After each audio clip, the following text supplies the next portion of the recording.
How's it going, y'all? Welcome back to another exciting episode of the Arcane Archive presents MetaTalks, specifically subclass discussions. That's right, we're bringing it back. As we said, this is going to be a reoccurring thing because we just love to talk about subclasses so much. You know, we love to love them, and we just absolutely love to hate them when they're bad.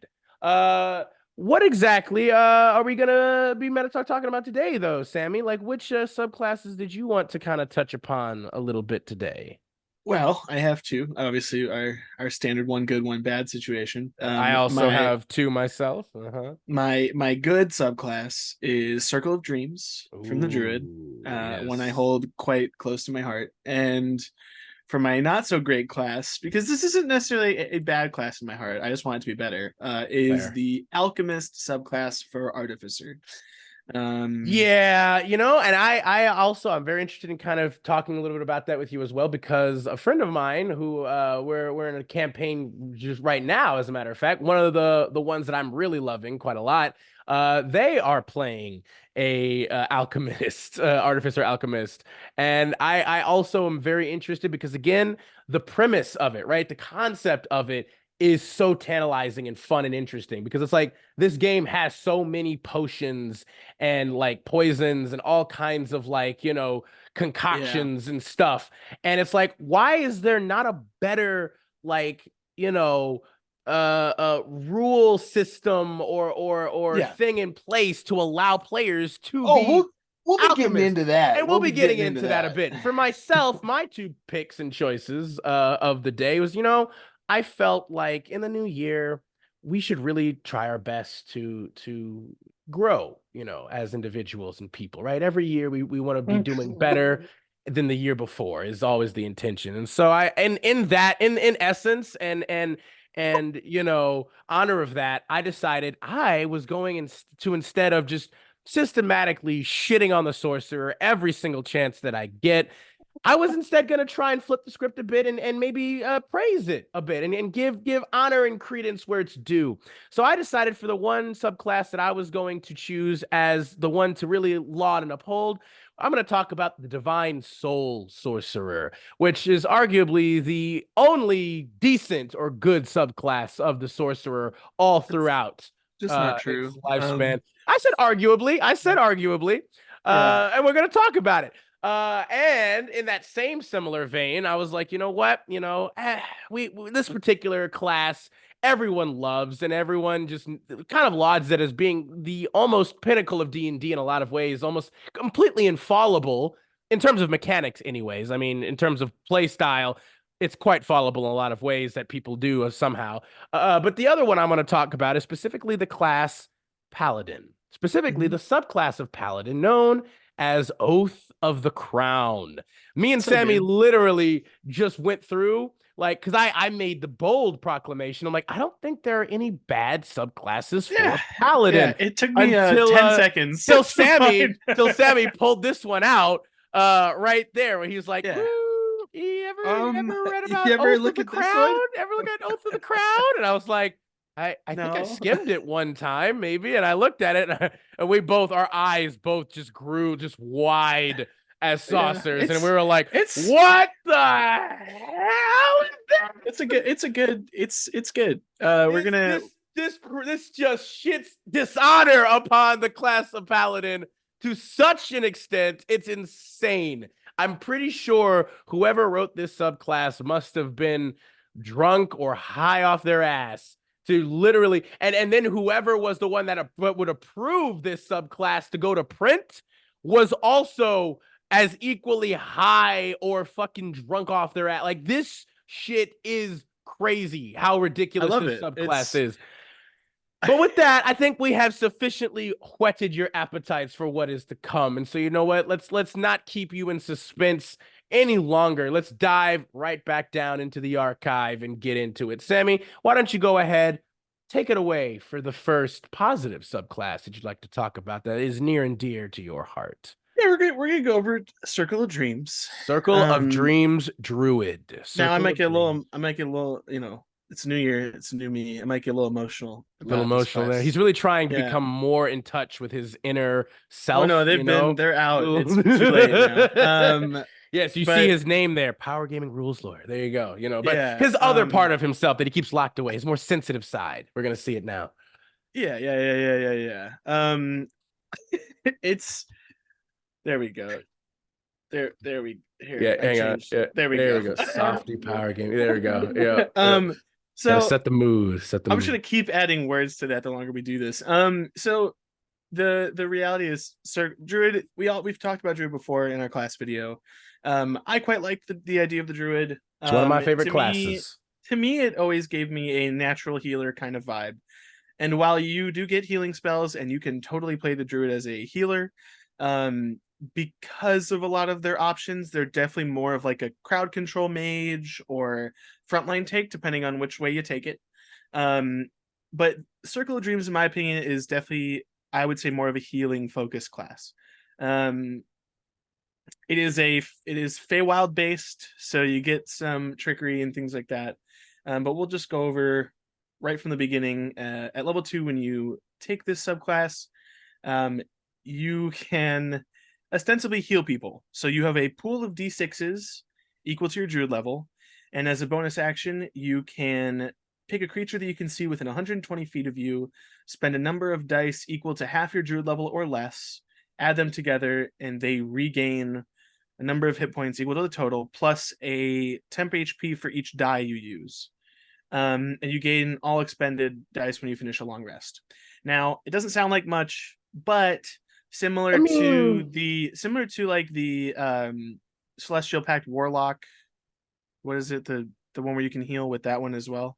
Yeah, I believe it's Celestial Warlock. Similar to one we're gonna talk about in a second, the Divine Soul Sorcerer. You know, this is widely considered. You know, this is kind of like, again, in the same vein. Well, it's more Fey, to be fair, like Sam just said, but it's still that like increased support for Druid, right? And Druid it is already 100% a support. This is a support heavy subclass. Yeah, this and Druid is already quite designed for support if you want to go that route naturally. But this just propels it even further to kind of put it on par even with like the cleric in kind of terms of like support. I kind of look at this like I did the Ancestral Guardian Barbarian.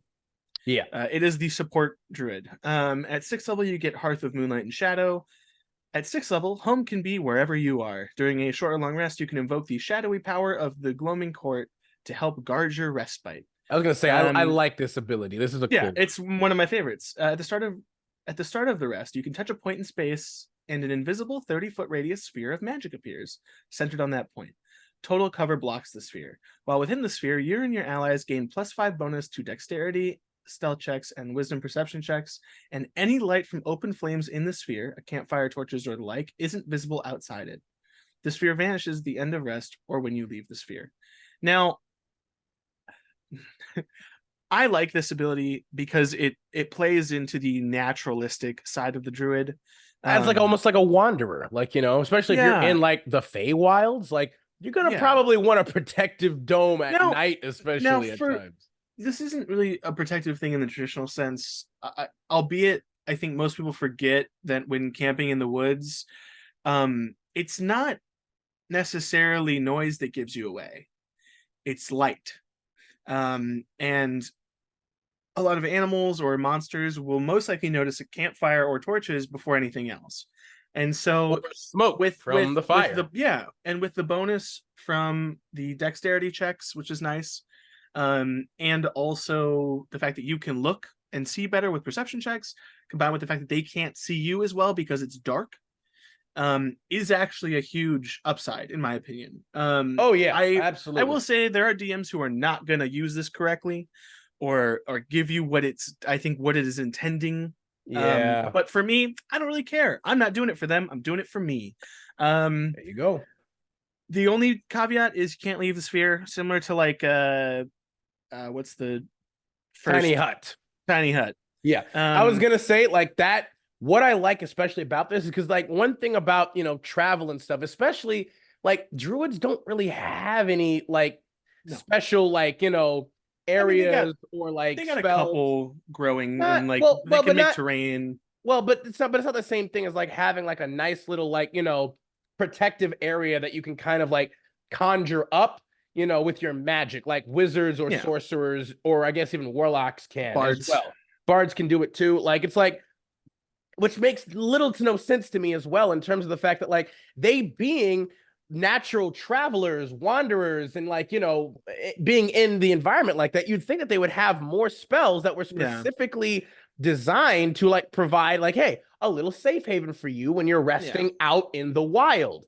And so it's Yeah, like, this is it's a like fun one. a long overdue addition, in my opinion, to druids, where it's like you should, like, especially druids, and even I would say rangers, same thing. They should have abilities that allow them to kind of do that. Yeah, And I love it a lot because it's like the druid version of the tiny hut, which is one of my all-time favorite spells. Any it's a good arcane spell. caster, I always take tiny hut. It's just so Someone has great. to. It's just so great. Starting off at level 10, you get hidden paths. At 10th level, you can use the hidden magical pathways that some Fae use to traverse space in the blink of an eye. As a bonus action on your turn, you can teleport up to 60 feet to an unoccupied space you can see. Alternatively, you can use your action to teleport one willing creature you touch up to 30 feet to an unoccupied space you can see. You can use this feature a number of times equal to your wisdom modifier, and you regain all expended uses of it when you finish a long rest. This is by far my favorite ability in the subclass because teleporting is fun. I don't care what kind of class you are. I don't care what kind of game you're playing. Teleporting is fun. It's always fun. There's nothing about teleporting Movement, like we've that talked has about this never before. not been fun. And like extra movement is always a plus. always great. And Always. There's never a negative to it, ever. What I love as well is that technically you can wild shape into a bird and still teleport because it's not a spell, it's an ability. Which is fun.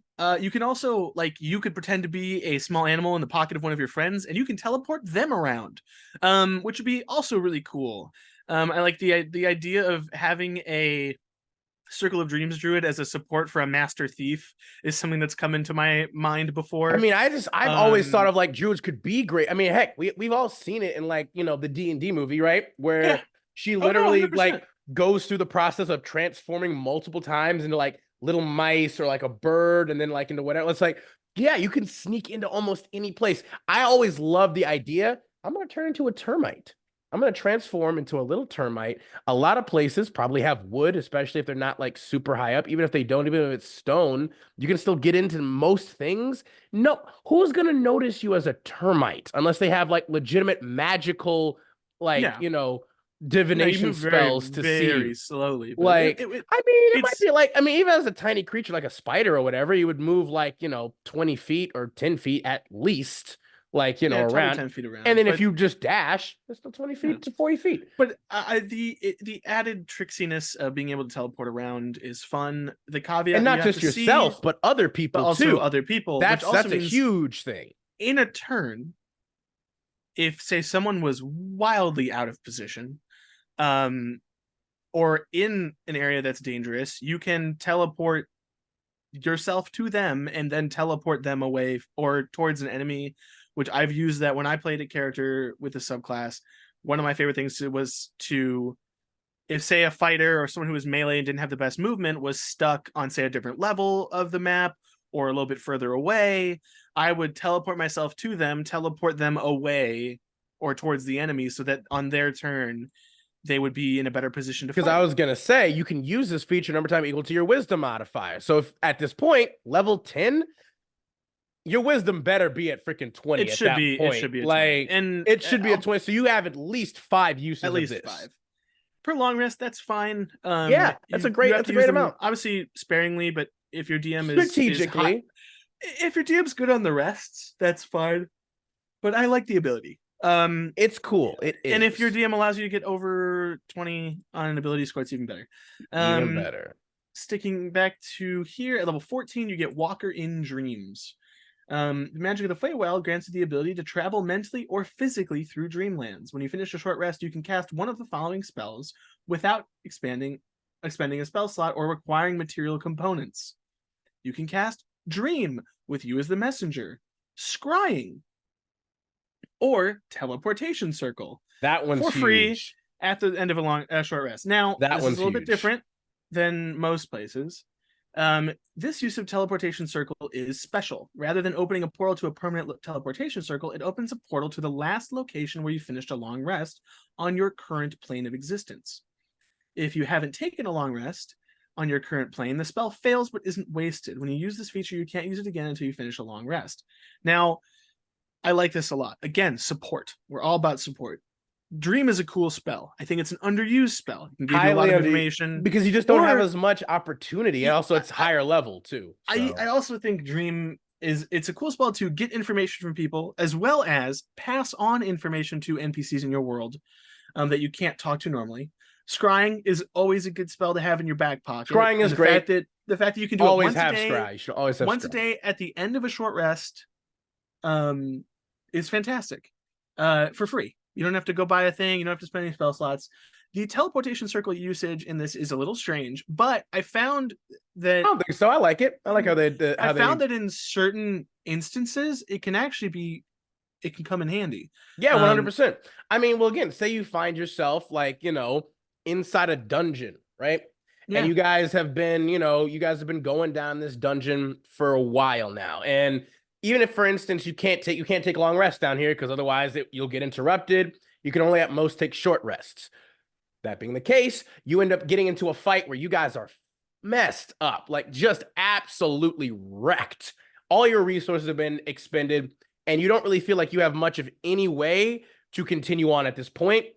And you can't necessarily go out the way that you came because maybe you ran away from something that you couldn't fight or finish off, and you're kind of stuck now. But you were able to find a spot where you are relatively protected. Again, you can probably even put up the Hearth of Moonlight and Shadow at that point. Yeah. Like during a short rest or long rest, you can invoke the power, and you're able to make this thing come up, which gives you a little bit of protection. And then once you finish a short rest, you can then teleport all of your friends out of there to your last point that you long rested, which was like outside of this dungeon.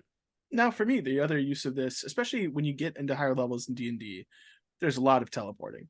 A lot of people sending you on a quest halfway. As there should be. But the reality is, say you're in a party that doesn't necessarily have access to teleporting, or you don't want to waste your high-level spell slots on teleportation. What you could do is if someone's going to say, hey, I need you to send you to this place, you have to kill this guy, and then you can come back. Now, what normally would be a 2-week adventure where you have to get there and all this stuff, if they can teleport you there or you have a way to get there that's fast, if you complete it within the day, you can go right back home. It's like you can use it in a couple of different ways that I think is good. You can also just use it to retreat if something goes wrong. That's what I'm saying. It's flexible in a lot of ways. Like, again, obviously, the only real restriction is the fact that you have to finish a short rest. Meaning you basically have to spend an hour relaxing and not having anything necessarily mess with you or screw with you. But again, one thing that we always say in these subclass discussions is one thing that makes a really great subclass are the abilities that either always remain valuable to you throughout, no matter what level you're at throughout your entire career playing this subclass, or subclass abilities that build off of one another really well and nicely. Whereas in this subclass, I think does that beautifully as well. Like, again, the Hearth of Moonlight and Shadow. It specifically says just during a short or long rest, you can invoke this power. And it's at the start of the rest, this thing can happen. So meaning while you're resting and doing this, you do at least have a bit of protection in that way. Like, again, say if you don't have an arcane caster that has access to Tiny Hut, right? Because Tiny Hut would work perfect as well.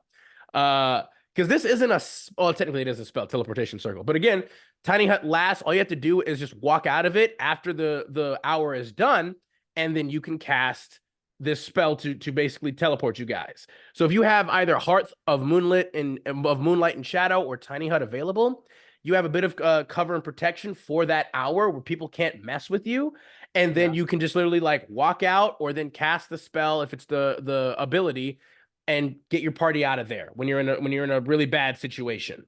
Like it's great. And like Sam said, say you're like far away or you somehow are teleported to another spot like really far away.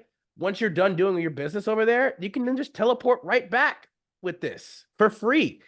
It doesn't cost you like any components. It doesn't cost you a spell slot. Like Nope. you can just do this after a short rest. The only caveat is the 1 Freeze. hour, basically. But that's about it. Otherwise, Which fantastic. if you have a bard on your team, just cast catnap. Yep. Like legitimately, yeah, it would save you lots. I mean, it's easy. It really would. Like But it's an interesting class. Druids by themselves are powerful. They're crazy.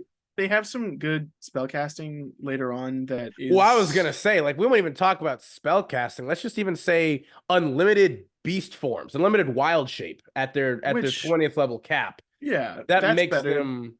But wild shapes are a little bit unless you have. Well, I mean, I'm just talking about the free temporary hit points that you can transform like, just constantly. It takes an action for any druid except for Moon Druid, but even then, you can turn into your wild shape. You can still cast spells in your wild shape at that point, and anytime your health gets low, beast shape again. Like just keep wild shaping into like an eagle, like a giant eagle, and fly away super fast to be like out of range.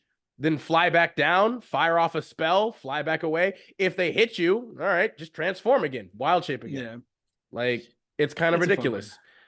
But that anything else you kind of wanted to talk about in regards to the Circle of Dreams Druid, my friend? It ties in very well with I think what they have in their kit already. And I always, I love the Druid for the whole, like, they don't age normally. They're supposed to be that is one of my wise, favorite aspects, even though it has no mechanical thing, really. Like, they're supposed to be these wise people of the forest. And to me, this is very much that, like, that wise woman that you keep with you who might not necessarily be the best at fighting and doing damage necessarily, but sitting there helping people. That's kind of what that class is about in a way. And I enjoy the support aspect. If you get a staff of the woodlands where you can cast pass without trace all the time for free. Yep. Good and Lord. You do that combined with the short rest with the Moon Veil or the Moonlight and Shadow, you get a +10 to stealth. Yeah, like obviously your short rests are going to be a little quiet, but in reality, no one's going to find you.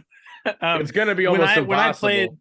When I played this game or this character a lot when we were in the forest, which is why I played her. Every time we did a short rest, I had everyone climb up into the trees close by, and so we would all like kind of sit in the treetops.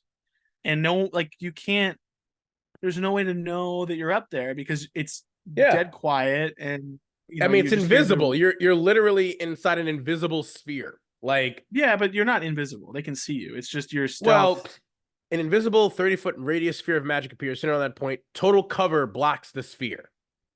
So like they can't even total cover blocks the sphere, as in you can't put it around total cover. It doesn't make you invisible.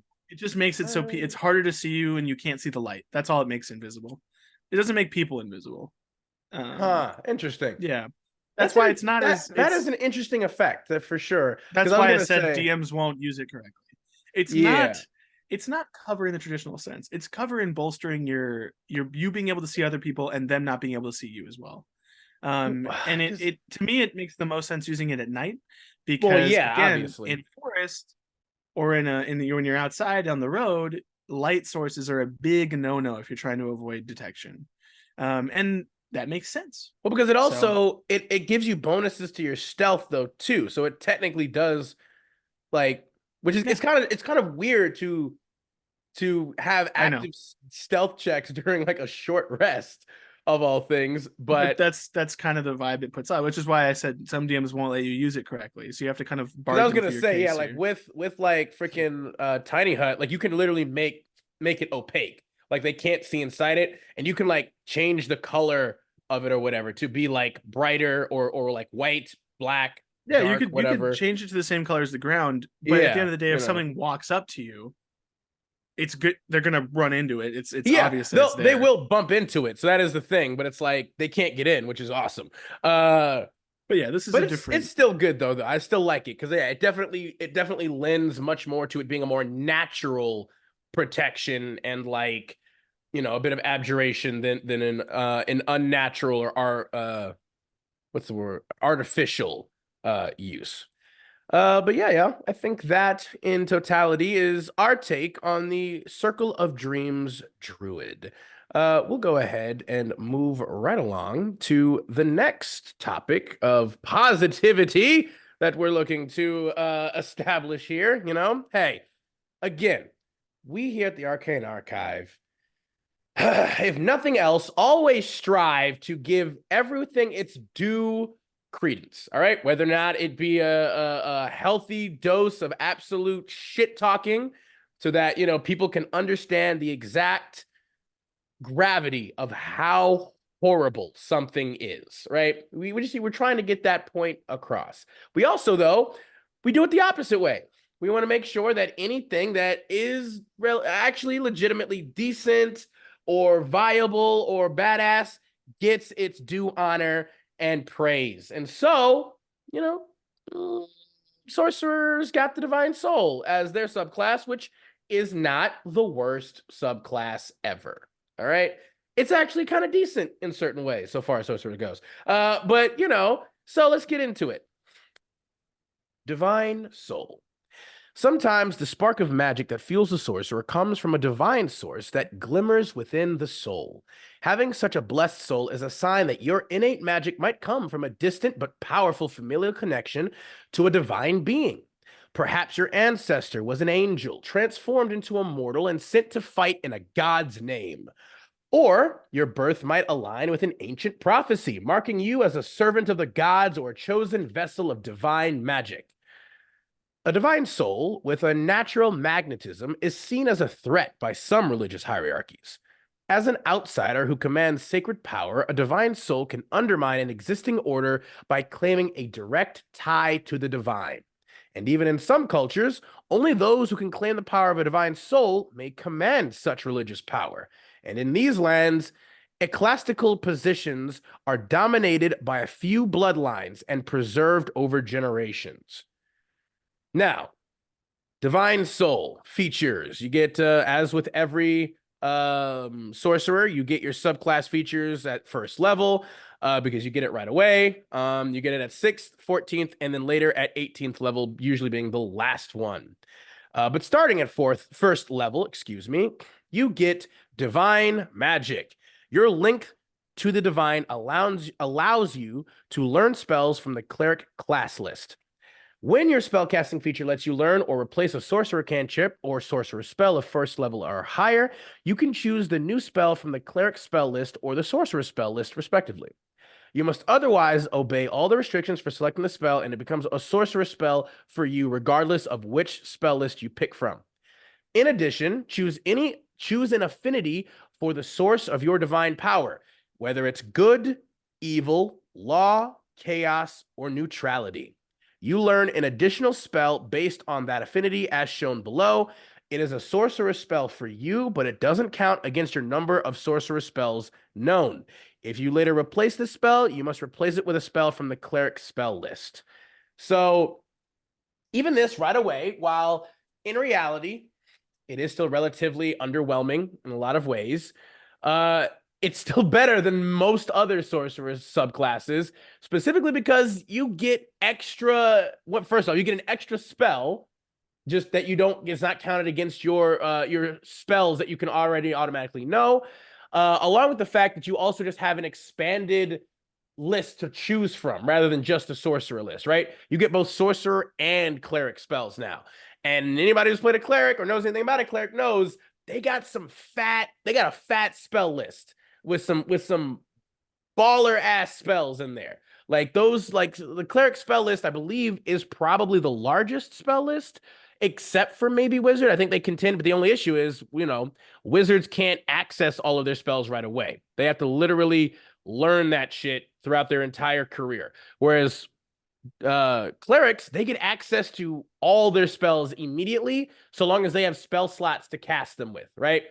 So like the fact that sorcerers now have access to that too from jump right away expands, again, it helps offset the fact that they have the least amount of spells of any class that can use it. Any full class or any full caster class, they now at least have more flexibility for that, which is great. As well as the fact that the spells that the extra spell that you can get, depending on the affinity that you chose. If you're good affinity, you get Cure Wounds. Your evil affinity, you get Inflict Wounds. You get Law affinity, you get Bless, Chaos, Bane, and Neutrality, protection from evil and good. So, which you can change. That's what I was going to say. You can switch those out if you would like. And one thing that I also wanted to specifically stipulate as well is like, you can choose an affinity for where your divine power comes from, but that doesn't automatically mean that you are then that affinity, right? So for instance, like say you get, evil affinity from Inflict Wounds. That could basically mean that you are like the offspring, or you got your power like blessed upon you by a dark god, right? By some kind of evil divine being. That doesn't mean that you yourself have to be evil or unlawful or chaotic or whatever. That's just literally where your power has come from, the source of it. So you can choose technically any of these that you just like, whatever is specifically tied to your background and how you got your power. Just as, again, to clarify for anybody who's like, well, but it's restricted. I can't choose like evil because that make me evil, right? No, it's specifically just the source of where your power is emanating from. So it's specifically tied to more like your background or your backstory for what your sorcerer gets their powers from. The second ability that you get at level 1 is known as Favored by the Gods. And this one is again pretty good, and it's one that you will use consistently throughout your entire career of playing this character. Starting at first level, Divine Power guards your destiny. If you fail a saving throw or miss with an attack roll, you can roll 2d4 and add it to the total, possibly changing the outcome. Once you use this feature, you can't use it again until you finish a short or long rest. Now that right there is pretty fantastic, right? It's literally a double bless that you can have, just as hang on, it's not even a reaction. You can just literally choose to do that. You don't even have to spend a resource except for it itself to do that. You don't have to spend an action resource to do it. You can literally just, if you fail a save or miss an attack roll, you can be like, you know what? I'm going to add 2d4 to that roll real quick, and I might be able to get over it. And then obviously you can only use it once every short or long rest, but even then, a short rest, that's phenomenal. That's great. You have a freaking warlock in your party, you better believe you're going to be getting that back pretty damn often for that. That's, again, literally a double bless once a short or long rest. That's great. And again, you'll be using that consistently throughout your entire career because it doesn't cost anything but the resource itself to use. Moving on, Empowered Healing. Starting at 6th level, the divine energy coursing through you can empower your healing spells, which again, as a divine soul sorcerer, you probably want to have a decent amount of those. Whenever you or an ally within 5 feet of you rolls dice to determine the number of hit points a spell restores, you can spend one sorcery point to reroll any number of those dice once, provided you aren't incapacitated. And you can use this feature only once per turn. So, again, for instance, if you said, like, you rolled like a Mass Cure Wounds, right? I believe the baseline for Mass Cure Wounds is 3d8 plus your spellcasting modifier. 2d8, I think. For Mass Cure Wounds, I'm pretty sure it's 3. Mass Cure Wounds is 3, sorry. Yeah. Mass Cure Wounds is, I believe, is a baseline of 3d8 to start. So say you upcast Mass Cure Wounds and you added, you have like 5d8 to that dice pool, right? You roll, you get like an 8, a 5, a 4, and like a 2 and a 1, right? You can then choose with this, you can spend one sorcery point to then choose to re-roll like any number of those dice that you want. So you can keep the 8, you can keep the 5, and you can keep the 4, and you could just roll those that 1 and that 2 that you want. Or you could choose to roll 3 of that 5, keep the 5 and the 8, and then roll like those 3, potentially getting higher, right? Obviously, your chances of getting higher are high because of the fact that, like, hey, what are the odds of you rolling another 1 and another 2, or rolling, lower on a 4 potentially? Like, 4 is still average, so you might want to keep that one too. But either way, it's like you don't have to reroll the full dice pool. It's not just like a full reroll. You can pick and choose which dice you want to reroll for that to then better guarantee the odds of maximizing your healing for that spell. Like, that's great. And again, it only cost 1 sorcery point. Whereas so many other aspects of meta magic and sorcery points requires you to spend usually vast amounts more for just one effect to occur that is honestly, again, not even always within your ability to control.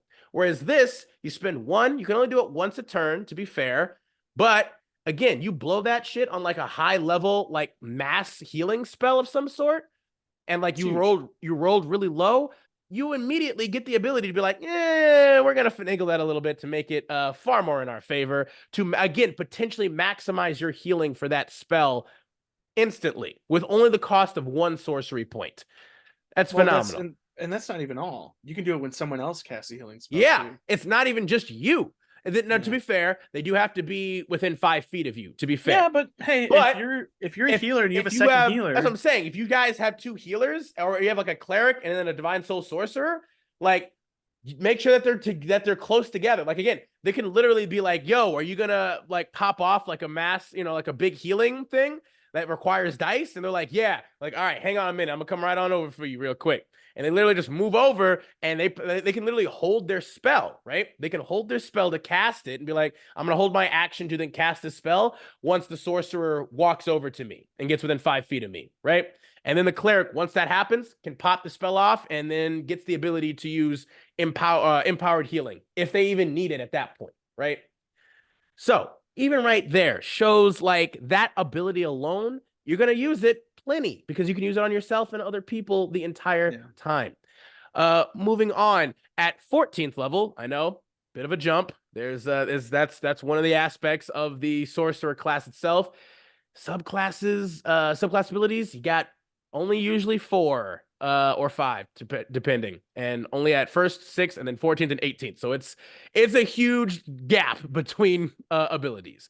But at 14th level, you gain otherworldly wings. Starting at 14th level, you can use a bonus action to manifest a pair of spectral wings from your back. While the wings are present, you have a flying speed of 30 feet. The wings last until you are incapacitated, you die, or you dismiss them as a bonus action. The affinity you chose for your divine magic feature determines the appearance of the spectral wings. Eagle wings for good or law, bat wings for evil or chaos, and dragonfly wings for neutrality. See, I mean, at that level, 14th level, it's probably good to have basically a flying speed. You can just, as a bonus action, have a permanent flying speed now. A lot of sorcerer subclasses have like the ability at some point to grow wings, usually at 14th level, or to fly in some way. It seems to be kind of a consistent staple of the subclasses. Again, not all of them, but a lot of them. It's like, it's decent. Probably at 14th level, you might have a numerous other ways to fly, though, at that point, from either items or spells or whatever else. But having, a potential permanent way of being able to fly with your probably same walking speed isn't anything to sneeze at. It's not terrible. Certainly not the best, and it's honestly more thematic and flavor than anything else, really. Because again, it's usually like, hey, you now have this physical manifestation of like your magic, and specifically like the source of your magic, right? With like depending on the affinity that you chose previously, and so that can be cool. It can definitely have its aspect to it. Obviously, as like the 14th level, subclass ability, it's relatively underwhelming, but still cool, and it absolutely is still has its uses no matter what. But finally, their capstone subclass ability at 18th level, which, if we're gonna be honest, very few sorcerers are ever gonna make it to this point.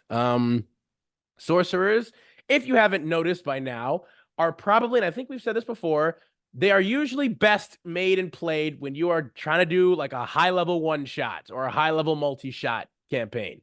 If you're starting at lower level, they ironically, compared to other spellcasters, they're much more viable at low level, and then fall off pretty quickly to like middle to then higher level play. So it's almost like sorcerers are usually best right at the beginning and then like And right towards the end. That there's a long stretch in the center there where they are just like we're not talking about we're not it, going to though. talk about that because we're trying to be positive today, Sam. Get Yeah, your shit together. So here's what we're going to talk about, though. Unearthly recovery at 18th level. You gain the ability to overcome grievous injuries. As a bonus action, when you have fewer than half of your hit points remaining, you can regain a number of hit points equal to half your hit point maximum. That's actually pretty damn good. That's literally just a straight, and you can use this feature. You can, once you use this feature, you can't use it again until you finish a long rest. I think that's fair. But again, that's a bonkers ability. Like literally, once you have fewer than half. So even if, like, say you have 100 hit points as a sorcerer, which that would be hard pickings for you to do. I'm sorry. But let's say you do, you get down to 49 hit points. You can literally then instantly heal 50 hit points up to 9, get yourself back up instantly to 99. Like it, and they can't stop it. It's not a spell. It's not anything like they can't counterspell it. They can't shut it down. Like unless it was like, magic, I would assume, unless you're like in an anti-magic bubble or dome or whatever area. Like you can just do that as a bonus action on top of that. It's not even an action. So you can heal and then as an action, do whatever else, cast an attack spell. Like that's basically the equivalent of like a paladin's like lay on hands, but even better because again, like, I mean, better might be debatable, but like it's better in the sense it's a bonus action for one. You can't do it to anybody else, to be fair. It's just yourself, but it's basically like the equivalent of having almost like a heal spell, right? Yeah. But not necessarily as powerful, depending, but it doesn't heal as much as a heal spell.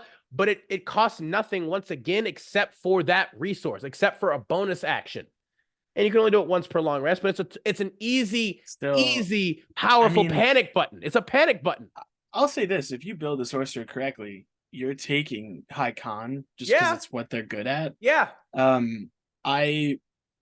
You could get some real. You could actually get some okay hit points. You could actually possibly heal more than the healing spell if you roll well. Yeah, if you roll well, absolutely. Or if you're like, or if you take tough. Yeah, I was gonna say you take feats like tough, absolutely. Like yeah, why not?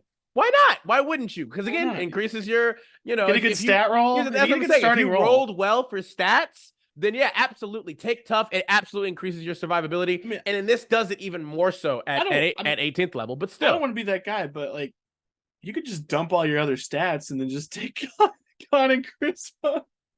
What do you need dex and strength and intelligence and wisdom for? You've got no AC, Sam. You're a sorcerer. You have no proficiency with armor. Can I tell you something? You're gonna take the hit anyway because your AC is not gonna be very high. You might as well just stack health instead. I mean, you take out the middleman. No, because even with dex, take out the middleman. You might as well have a decent freaking like get it out of here. If you get like a robes of archmagi, right?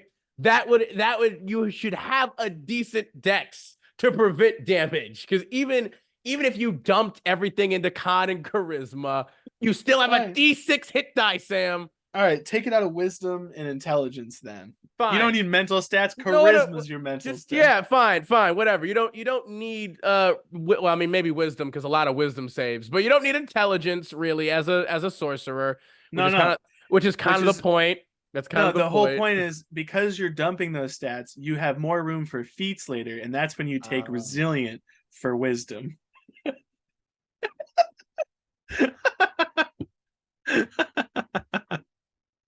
All right. Okay. Yeah. Technically speaking, sure. You know what? You say all these things about all my ideas, but one day I'm gonna bring a character to the table and you'll be like, "Sorry, you did what on that character?" I mean, I'm excited for that prospect, buddy. We are again actively trying to set up a time to make that a reality, and for every one of you to witness it as well, because it'll be, I think, of epic historical proportions. It'll be an event of epic historical proportions.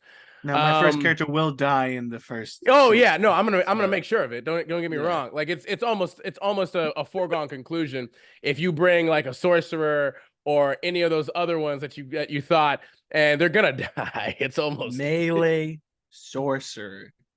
It's happening. It's coming back. I'm bringing it back. It's in style. No, we already talked about that. That particular archetype, you better Good. bring the sumo slapper. That's what we talked about. Bring Oh yeah, bring I'll the bring the champion cleric sumo wrestler. That's what we said. Okay. I'm gonna touch you. Yeah, I mean, again, that's actually not too that's viable. I have that. I'm gonna bring that one to your game because that was my idea. So I'm claiming that one. But you know what, y'all? Idea. In essence, we made it We're together. both playing it. Fair, fine. The In essence, DMPC you is a guys- death cleric. What does he do? He touches people. He's got he long, spindly slaps. old man He fingers. palm strikes them. He just palm strikes them constantly. Yeah, yeah, ah! And it feels really bad. Like really it's great. bad. His hands are always clammy for some reason. Yeah, it's weird. They're like really sweaty and like they kind of just suck the life out of me. It's weird, man. Like I just don't. It's the nasty. It's that ick touch. He just ick touches.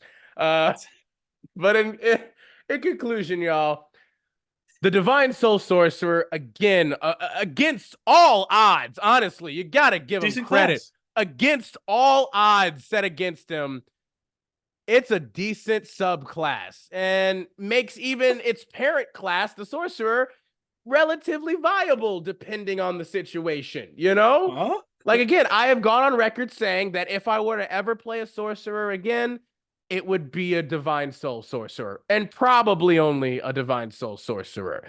But there you have closing it. yourself off to a really great class with a lot of cool opportunities for powerful, in-depth characters. Yeah. Fine. Now we move into let's move into the shitter territory. Yeah, let's get into the part of the the episode that everybody I'm sure loves the most. The absolute dog pile of shit talk and chicanery that we get into. Yeah, chicanery. Thank you. I thought it was accurate, or at least I just like to say it. I'll be honest. I just thought it was a good word to say. I like it.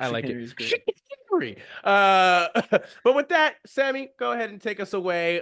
Speaking, to be fair, we're not actually going to just shit talk this particular less than this is satisfying kind of, class. I'm glad you brought up chicanery because that's kind of how I feel about this class. A little bit. The Alchemist, which in concept is a super cool idea. An alchemist is an expert at combining reagents to produce mystical effects. Alchemists use their creations to give life and to leech it away. Alchemy is the oldest of artificer traditions, and its versatility has long been valued during times of war and peace. At third level, you get the tool proficiency for alchemist supplies. If you already have this proficiency, which you will if you build your character correctly, you will gain proficiency with a different artisan's tools. I was going to say, you might as well just take a different proficiency and then get alchemy, for that.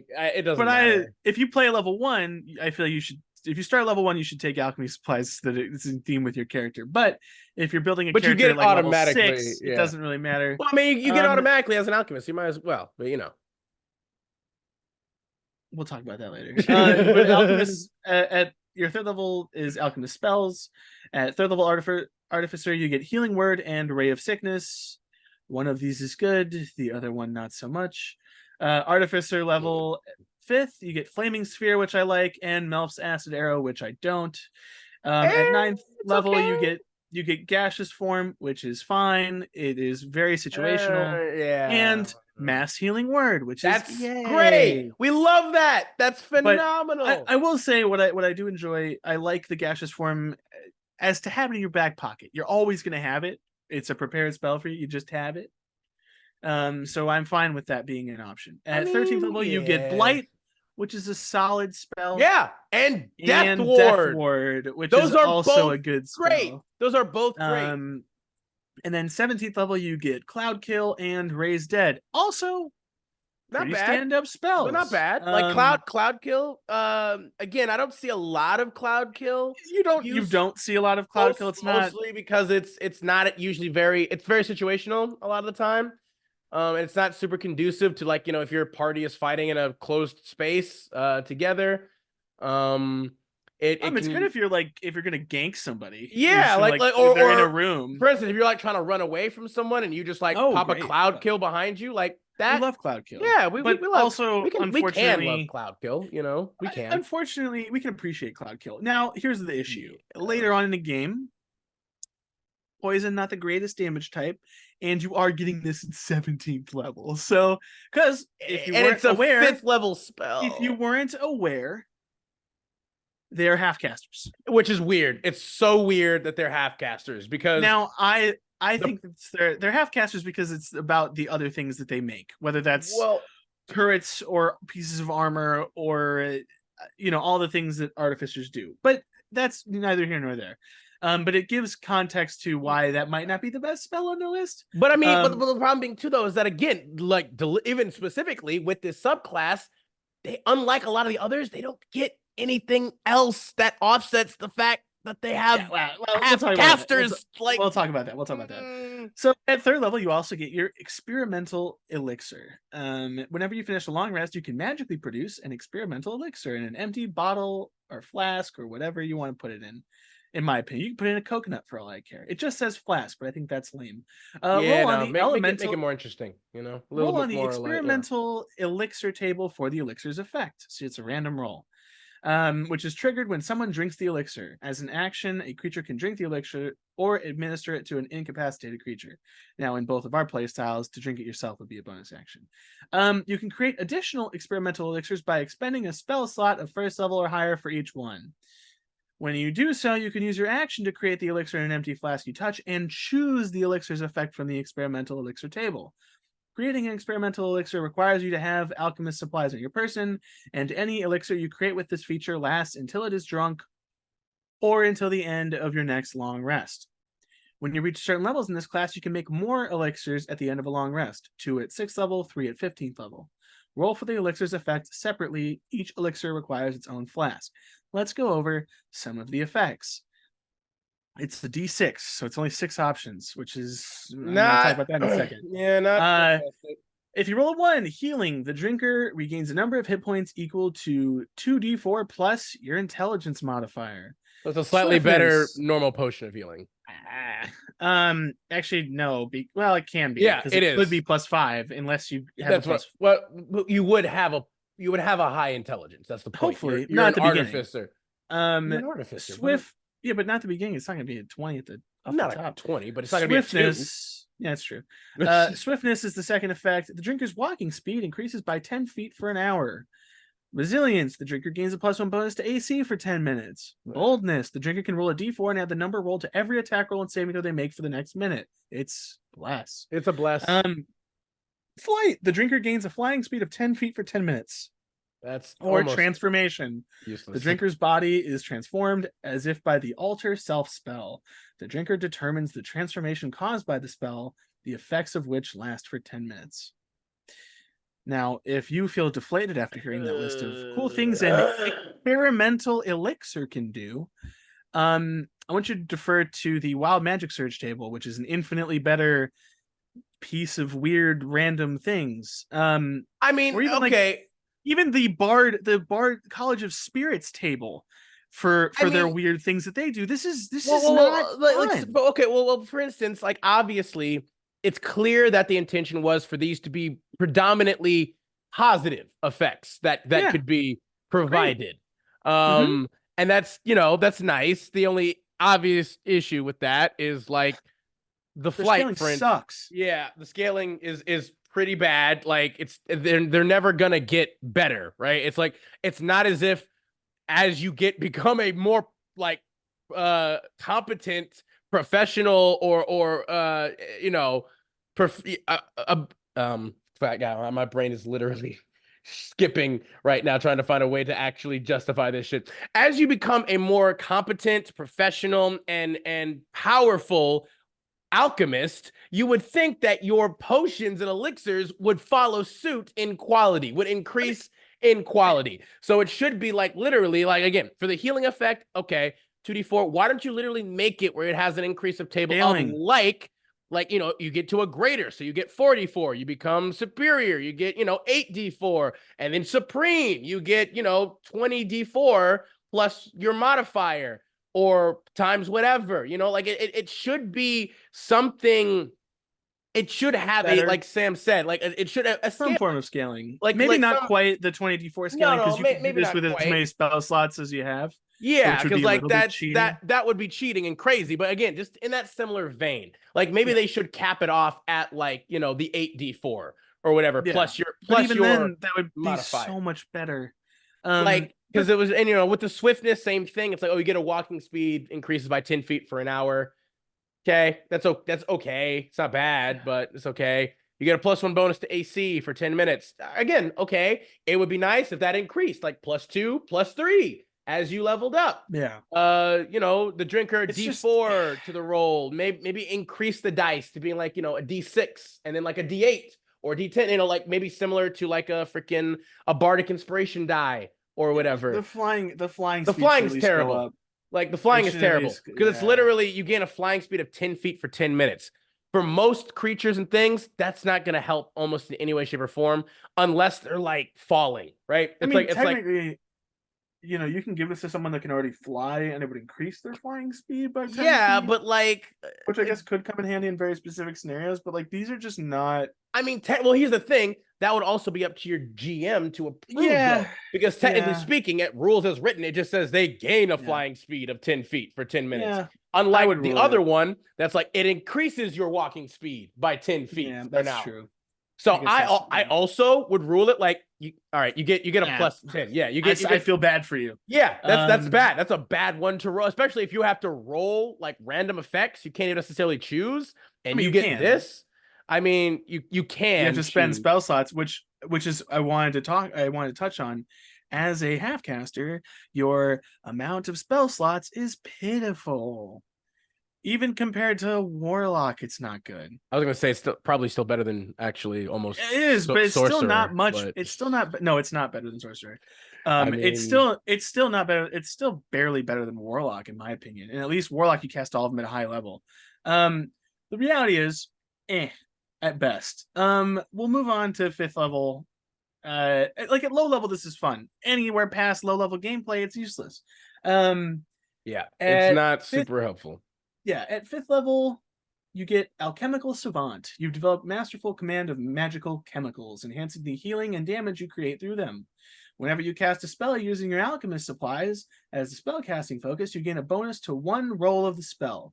That roll must restore hit points or be a damage roll that deals acid, fire, necrotic, or poison. And the bonus equals your intelligence modifier. Yay, +5. That's not bad though. That's not bad. Like it's not crazy or amazing. It's way better scaling on the healing than it is on the damage. I mean, even on the damage, it's like because even having just a baseline like additional thing in regards to whatever other modifier you have, for instance, you would most likely be utilizing dex. So if you have a high dex, you have either like a short sword or even like a crossbow or a bow or whatever. You hit them. A freaking. Well, no, that's not. This only works with spells. Oh well, hang on a minute. Yeah, okay, Yeah, you're right. You're right. Even with spells, so your cantrip, so your firebolt. Yeah, no, you're right. There are almost hit points or damage rolls that deals acid, necrotic, fire, and the bonus equals your intelligence modifier. Whenever you cast a spell, yeah. Not as no, it's not as viable. No. It does. I would say it helps. I mean, if you you can cast chromatic orb? I don't know if Artificer can cast chromatic orb. I think they might get it, which is weird. Hang on, I'm gonna freaking check real quick. I would just say sure. You get fireball at some point, I think. I mean, I think you maybe can, but like because chromatic orb is level 1. So it's like if you can cast chromatic orb, that would be perfect because you get chromatic orb is straight up what 2? I think it's what 3d8. I think at the beginning, something like that. Yeah, it's 2d8 or 3d8 damage, and if you have a plus 5 added on top of that, that's great. That's absolutely at 5th level. Yeah, like let me see. Chromatic orb. I gotta know, man. I gotta. It doesn't specifically say. It's looking like probably not. Chromatic orb. Come on, you gotta let them have it, bro. You gotta let it. They don't. No, they don't. They don't get chromatic orb normally. They don't. They don't get chromatic orb. I'm confused. What's That's wrong? That's But they get unfortunate. catapult. That doesn't deal. That and doesn't deal any elemental damage. They get Tasha's caustic brew I mean, well, they get Melf's acid arrow. You know. and heat metal. Yeah, heat metal's metal. great. Heat metal's great. Heat metal's phenomenal. Yeah. That must roll hit points or be a damage roll it deals. Yeah. Oh wait, no, heat metal doesn't do that. No, it does. It does. You roll damage for heat metal. Oh, okay. Yeah. So yeah, heat metal works. Heat metal is great. That because you literally just as a bonus action can just continuously, if a person has like armor, you know, you continuously hit them with that damage, and then you can add. This is really bad. They don't Yeah, even get fireball. No, Unless they you don't. take the blasting one. That's what I'm saying. They don't. Alrighty. So we're Yeah. gonna continue on because it's bad. This is restorative agents at level 9. You can incorporate restorative reagents into some of your works. Whenever creature drinks an experimental elixir you created, the creature gains temporary hit points equal to 2d6 plus your intelligence modifier. Yay. And then it's not bad. Terrible. It's really not. You can cast lesser restoration without expending a spell slot and without preparing the spell. Provided you use alchemist supplies. You can do so a number of times equal to your intelligence modifier, and you regain all expended uses when you finish a long rest. Now, before we continue here, you still need to have material components. Yeah. But you don't have to prepare it, and you don't have to use a spell slot. Which is, it's free lesser restoration. I was going to say lesser restoration. Material components. It doesn't expend components to use lesser restoration. So you can have an arcane. You can have an arcane focus. So even then, that's still not like a huge restriction. Like you do just get free lesser restoration. Lesser restoration doesn't have it. It's greater restoration. Yeah, greater restoration. It has like diamond dust, but lesser restoration, you can just do it as much as you want, which is great. Yeah.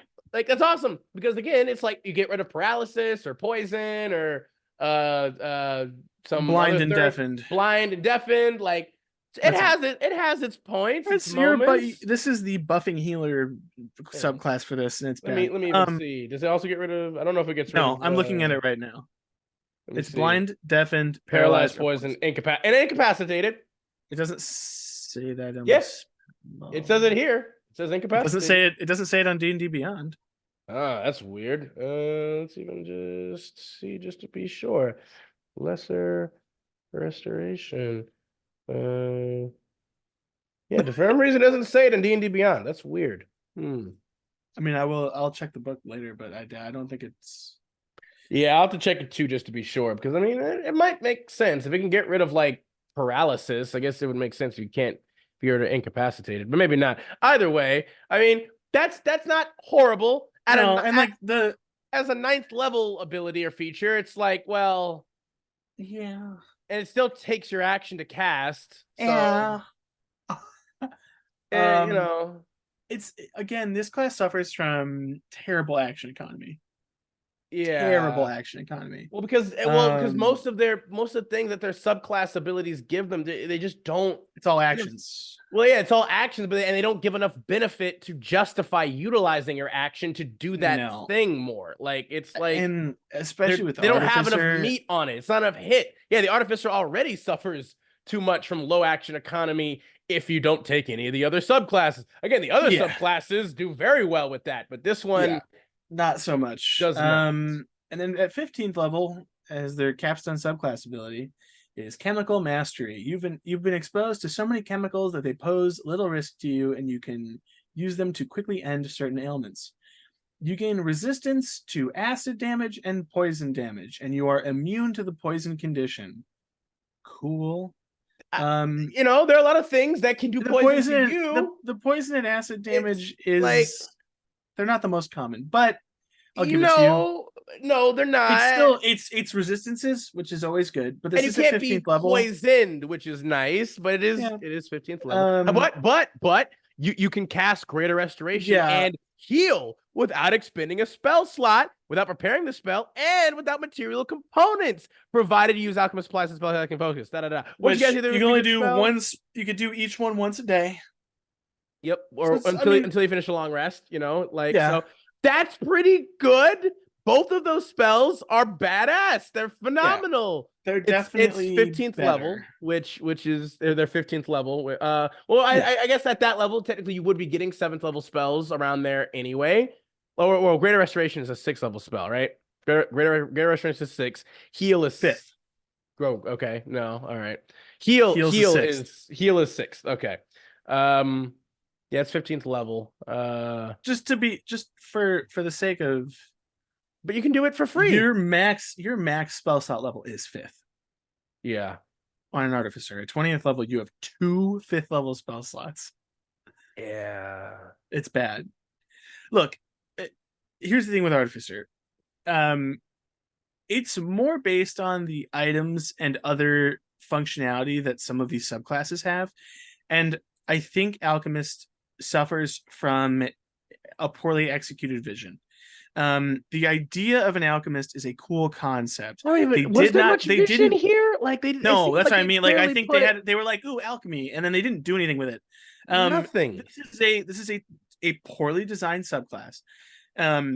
What would have been cool is if any of their abilities scaled well, which they don't. And on top of that, I think what also kind of puts this in an unfortunate situation is both the magic item crafting rules as written and the potion crafting rules and poison crafting rules in 5th edition are dog shit. They're horrible.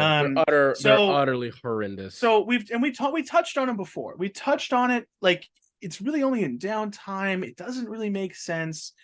The real even in downtime, they're not viable. And Artificer does get the bonus resources. The Artificer does get the bonus of making magic items cost less and takes less time for them, specifically because of their class, which is great.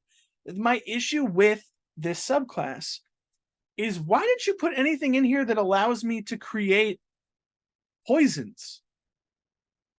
Why are there no poisons? You're an alchemist. Look, I understand that for some people, alchemy is like, well, that's potions. It's a two-sided coin. It's the same thing. There is not a single damn thing in here about people in poison. Medicine would tell you, you know how to cure people, you know how to poison people. That's just that knowledge goes both ways. Like, why is there no attack? Why do I not have a flask attack? Why is there no, I can make a thing that I throw at you and it explodes and it's like acid and magic. I was gonna say, they literally have alchemist fire. Why can't they even just make alchemist fire? Why isn't that a literal thing? Legitimately, the experimental elixir, there should be a second one, an experimental poison. They should have both. And it wouldn't even really be that big of a deal. But my problem is that there isn't enough here. There's not enough chew, not enough body for me to give a shit about this subclass. Why would I pick this over any other subclass in the Artificer tree? Because guess what? You know what's funny? Flavor, really. Technically, you can get alchemical supplies as another Artificer, and you can still use the fact that they create magic items in half the time with less money to make potions and poisons with rules as written. You can still do that. So this subclass doesn't give enough for me not to just make that shit on the side anyway. It doesn't give me enough of a bonus. It doesn't give me enough of a benefit to take the subclass, except maybe for the heal and the restoration spells. But you should just have a cleric, or a druid, which have access to those spells too, or a bard, which also gets those spells. No, I mean, I understand too, but I mean, I will say again, a friend of mine, they are playing a alchemist artificer in our game, and I just got so mad I gave myself the hiccups. Yeah. Oh, and they are doing pretty well. I do want feel it to be so good. I know. Again, you're feeling my same feeling for the sorcerer right now.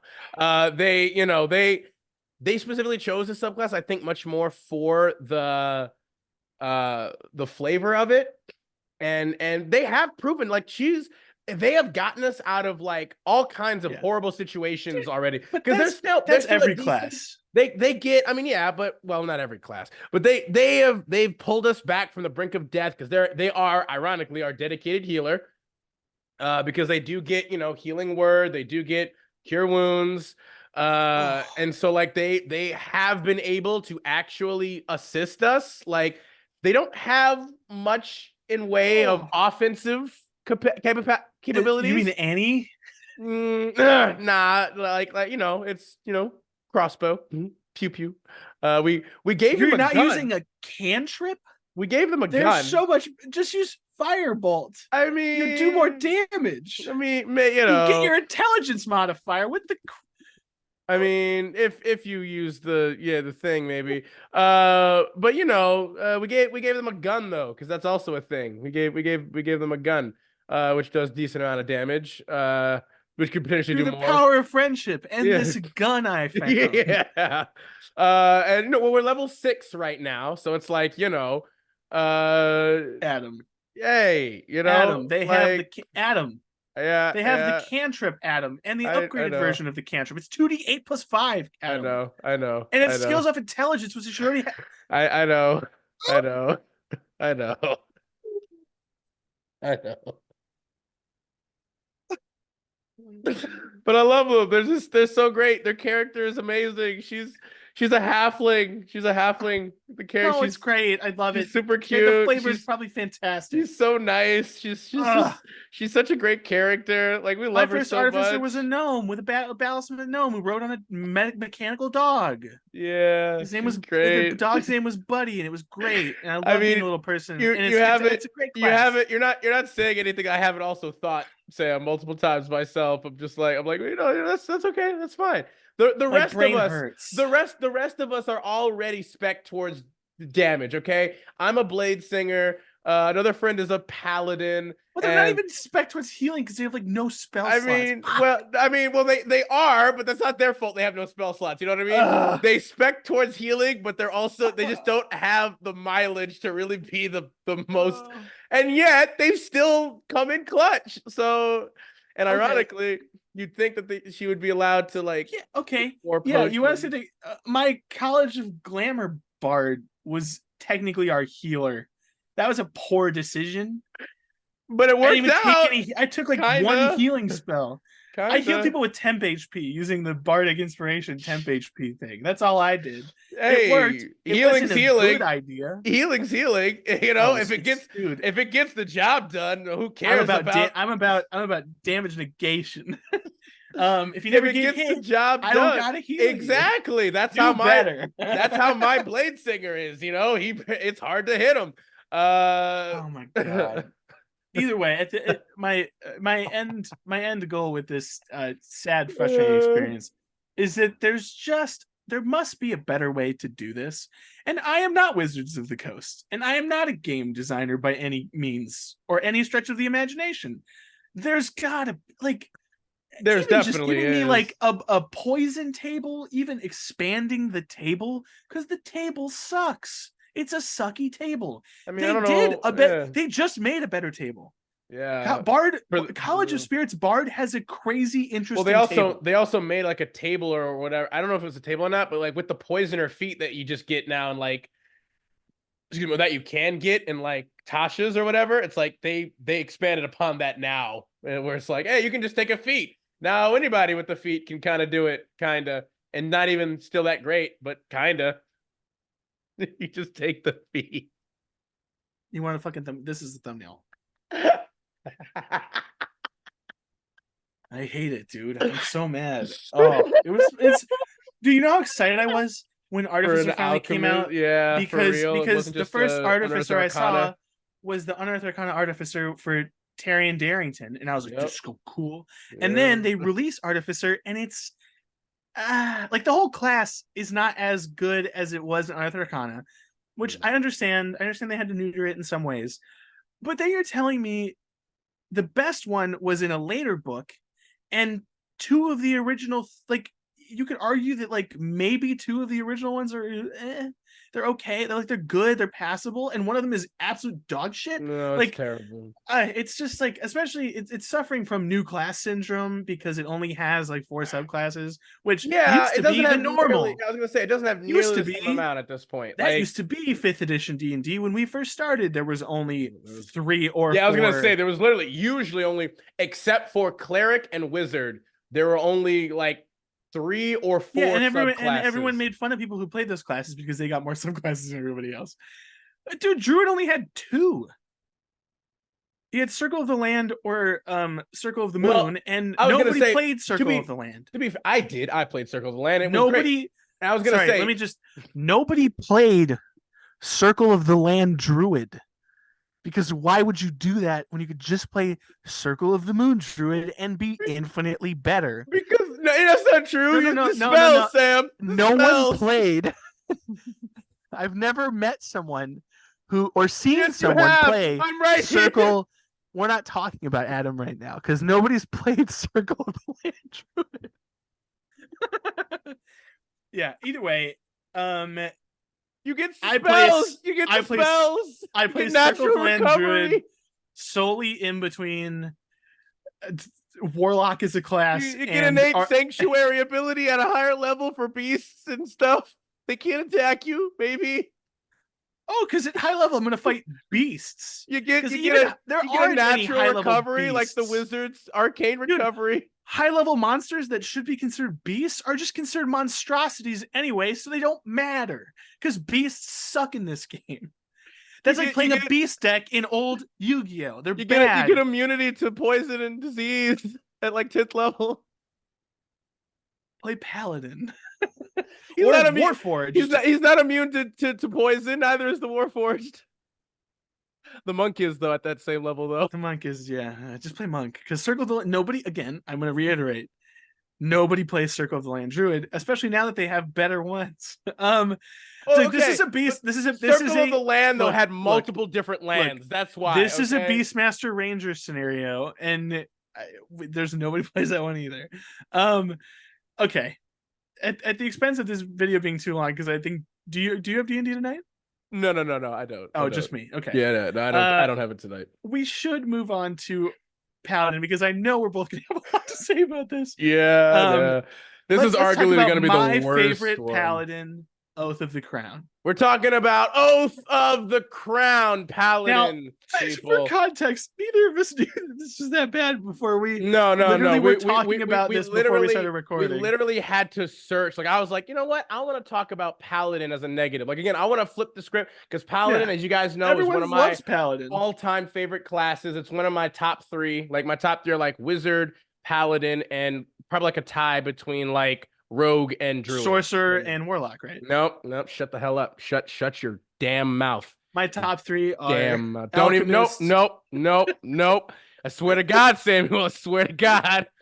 You're increasing the CR of like the first monster I hit you with when we play by like everyone else starts off in a tavern in a warm place and Sam starts off in a volcano. You start off in like the abyss. You start off in like literally in the abyss, like at Demogorgon's freaking castle. Dude, like I'm imagining this. We're gonna have a physical table. All the other players are sitting at the normal table, and you have me on like a shitty plastic kids table off to the corner. It's like, all right, everybody, you start off in the tavern.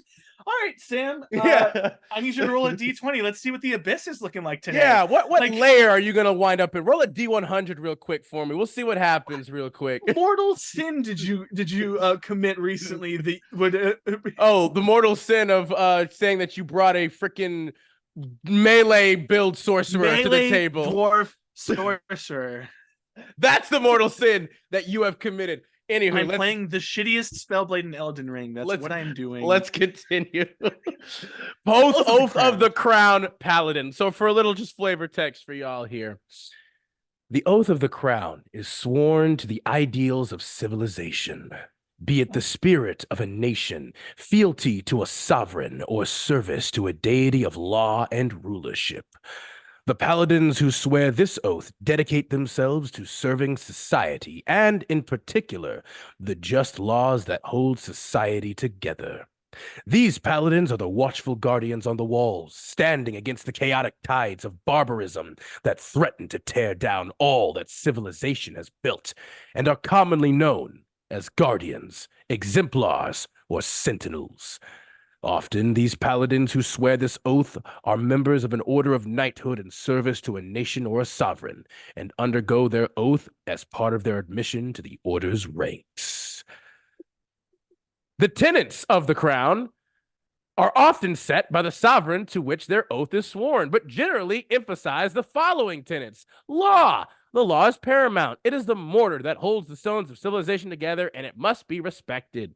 Loyalty. Your word is your bond. Without loyalty, oaths and laws are meaningless. Courage. You must be willing to do what needs to be done for the sake of order, even in the face of overwhelming odds. If you don't act, then who will? And finally, responsibility. You must deal with the consequences of your actions, and you are responsible for fulfilling your duties and obligations.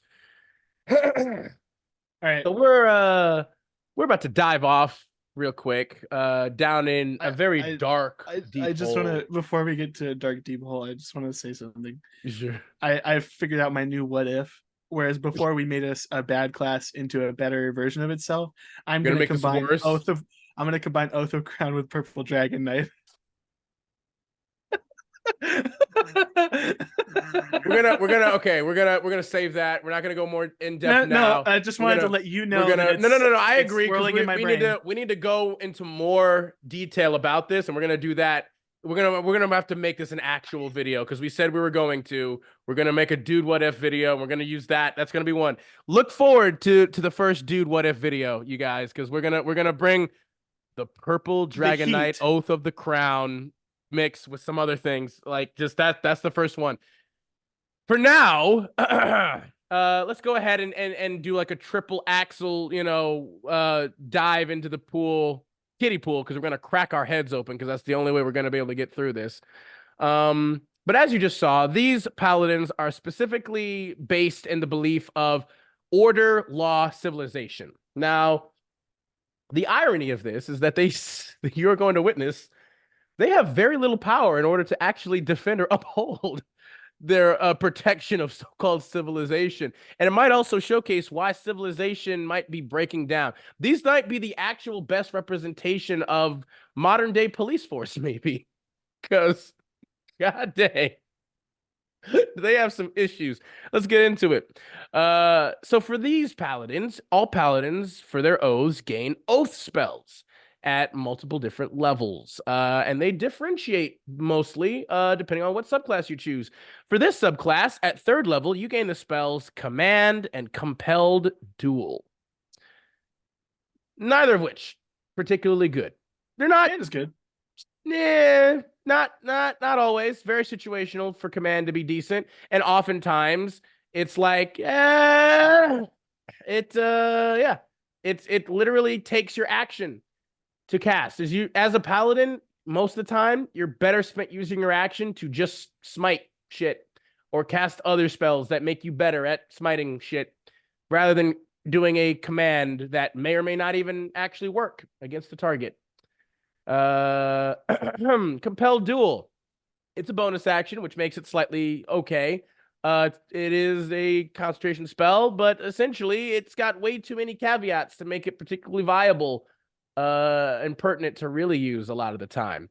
Moving on to 5th level, when your paladin is 5th level specifically, you get Warding Bond and Zone of Truth. I mean, Zone of Truth is decent. You can absolutely use that in plenty of RP situations. Warding Bond, however, is pretty goddamn awful. I mean, Zone of Truth is a spell. Zone of Truth is absolutely applicable in a myriad of different RP situations, because you can always try and get the truth out of a person if you're interrogating them, if you're trying to gain information, if you're suspicious of a person. It's at least far more applicable than Warding Bond. It takes one action to cast. It has a duration for an hour, but the real question is why? Why would you want that? The spell wards. Oh no, the Warding Bond. Yeah. The spell wards a willing creature you touch and creates a mystic connection between you and until this target spell and the target until the spell ends. Jesus, my diction is way off today. While the target is within 60 feet of you, it gains a +1 bonus to AC and saving throws, and it has resistance to all damage. Also, each time it takes damage, you take the same amount of damage. So, like, here's the thing, right? The spell ends if you drop to 0 hit points, or if you and the target become separated by more than 60 feet. It also ends if the spell is cast again on either of the connected creatures, and you can also dismiss the spell as an action. The only, and I mean only, real use of this spell is if you are trying to protect a low-level NPC. Someone who, if someone breathes in their general direction, they will die. Now, and even then, you're not again, they get resistance to all damage. That's nice. Yeah, they still take the damage. Yeah, and then you also take the damage on top of that. So it's not even like you just give them bonuses and you're okay. You do that because it's not even like you can they like have resistance and then you also can take some of that damage for them. Even you just take damage too. Like you take the same damage they do. Yeah, you take the resisted damage, but you still just take damage. It's like what? And it also ends if the target is more than 60 feet away from you. So it's like, if you're running up close, like, I will say this: I saw this used in a game. Really? No bueno. Yeah, I was gonna say, I've never even seen this used in a personal game of mine. Like I've never seen this used in a game that I've been a part of. I had a paladin use it on a DMPC because the DM kept running the DMPC into big fights with us, and he was lower level than us and was getting killed by dragon breath, and we didn't want him to die, and he decided to use warding bond, which I vehemently opposed. But he did it anyway, and it nearly killed him. Yeah. And I told him, hey, never do that again. And he goes, oh, I'm never doing that again. Yeah. It's a bad spell. It's a bad spell. It's a shitty, bad spell. I mean, it's just not good. Because like you would think also at the very least, like if they had made it, we're like, oh, if you heal yourself, then that person also heals for the same amount. Or vice versa, even. Like... Bad. But literally having where it's like, oh, they get a +1 bonus to AC and saving throws and resistance to all damage. The resistance to all damage is the only positive within that thing. Only issue is, though, you also take the damage anyway. So you're sitting there. There is also like a spell that allows you to give 2 AC to somebody. Exactly. And make them faster. And give them an extra action. So no, I'm talking about Shield of Faith. Shield of Faith is nice. Well, that's also, to be fair, Shield of Faith is also, it's a bonus action, which is nice, but it is also concentration. Whereas technically Warding Bond is not. Like that's, again, it's got 2 things. It's got the fact, resistance to all damage, and the fact that it's not a concentration spell. Those are the only 2 positives of this spell. Yeah, I can't. But if they're ever more than 60 feet from you, it's gone. If you drop to 0 hit points, it's gone. Because guess what? Here's the thing, right? You take the damage that you're going to take, right? So, for instance, you both, like Sam's situation, you get hit with Dragon Breath. You have to realize you take the damage of the Dragon Breath by yourself, and then you take their damage of the Dragon Breath that maybe was resisted, but you get extra damage. Like, that's not helpful at all. God damn it. Because then once you go down to 0 hit points, the spell fades. It's just moving on. We're gonna go to the 9th level now. You get Aura Vitality and Spirit Guardians. These 2 are actually pretty decent. Like, they are. Healing energy radiates out from you in a 30-foot radius until the spell ends. The aura moves with you, centered on you, and you can use a bonus action to cause 1 creature in the area, including you, to regain 2d6 hit points. That's Aura Vitality. It takes an action to cast. It's a duration of 1 minute, and it's only verbal components. Like, so that's decent, right? As a bonus action, you can literally continuously heal yourself and anybody else within that 30-foot radius. Only 1 creature specifically, but still. Bonus action, you can heal 2d6 hit points just as a bonus action. That's actually pretty decent. And then Spirit Guardians, also great. You literally just have in a 15 feet distance from you this passive sphere of like damaging spirits, right? That hurt creatures that you choose specifically in that effect. Not everybody, but who you choose. You just move into a person's space and you can choose which people move, within 15 feet or whatever, and they have to make a save. And you'll just deal damage to them. It's great. That's awesome. You don't have to do an action. You don't have to do a bonus action. You just move. You just get close to them. As a paladin, you're going to do that. That's nice. Moving on, 13th level, you get Banishment and Guardian of Faith. Now, I hate Guardian of Faith. Guardian of Faith is one of the worst freaking divine spells. I hate that. I don't. It's a trap for people that don't understand. It really is, and that's the worst part about it. Spells that like again make it seem like they're like really cool, viable, and powerful or interesting, but in actuality, they're absolute dog shit. Are the worst spells in the game, in my opinion. Guardian of Faith is one such thing. Now, Banishment, that's a great spell. Banishment is fantastic. You banish things like it that we've talked about before. That is an encounter ender right there, depending on what it is. Like if they fail that save and they're on a separate, they come from a different plane of existence, they're gone. It doesn't matter. They're gone. Unless you lose concentration within that 1 minute or break it yourself, you literally you completely trivialize that encounter. If the person isn't from that plane. That's what I said.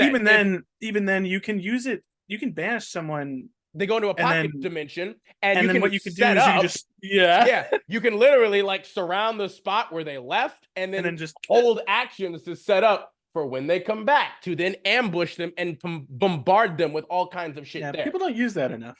They really don't, and it's unfortunate because it's really cool. Banishment's great. It's high risk, high reward, right? You cast Banishment, they make the save, then you just use up a spell slot and your action, and you can't do anything else really. That's the thing. It is a high risk, high reward, but dang, when it rewards you, it rewards you good. Guardian of Faith, however, oh god. So bad. This is a 4th level spell with a casting time of 1 action, a range of 30 feet, verbal components, and has a duration of 8 hours. A large spectral guardian appears and hovers for the duration in an unoccupied space of your choice that you can see within range. The guardian occupies that space and is indistinct except for a gleaming sword and shield emblazoned with the symbol of your deity. Any creature hostile to you that moves to a space within 10 feet of the guardian for the first time on a turn must succeed on a dex save. The creature takes 20 radiant damage on a failed save or half as much on a success. The guardian vanishes when it has dealt a total of 60 damage. They had this spell in Baldur's Gate, and even in Baldur's Gate, it's still pretty goddamn shitty. Yeah, it was bad. Even in Baldur's Gate, where they made a lot of concessions and a lot of tweaks and changes to things that are normally pretty shit and pretty bad, and they made them actually decent and viable, they couldn't even make this spell actually decent and viable. This is a 4th level spell where you literally can deal maybe literally a maximum of 60 damage, not even to one creature. And that's again only if they move within 10 feet of the guardian. If they just walk around it, you effectively have just wasted a 4th level spell slot for nothing. They'll take at max, even if they fail to save, 20 damage and at least 10 damage. Like, and it specifically stipulates that any hostile creature that to you that moves within 10 feet of the guardian for the first time on a turn. So rules as written, you then have to wonder, okay, if what if they start their turn within 10 feet? Technically, the moment it would still happen. Would it? I mean, because you have to move.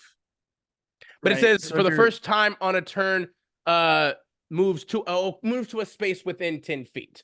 So again, if they moved within 10 feet, but then if they didn't just moved out of it though, then that wouldn't count, would it?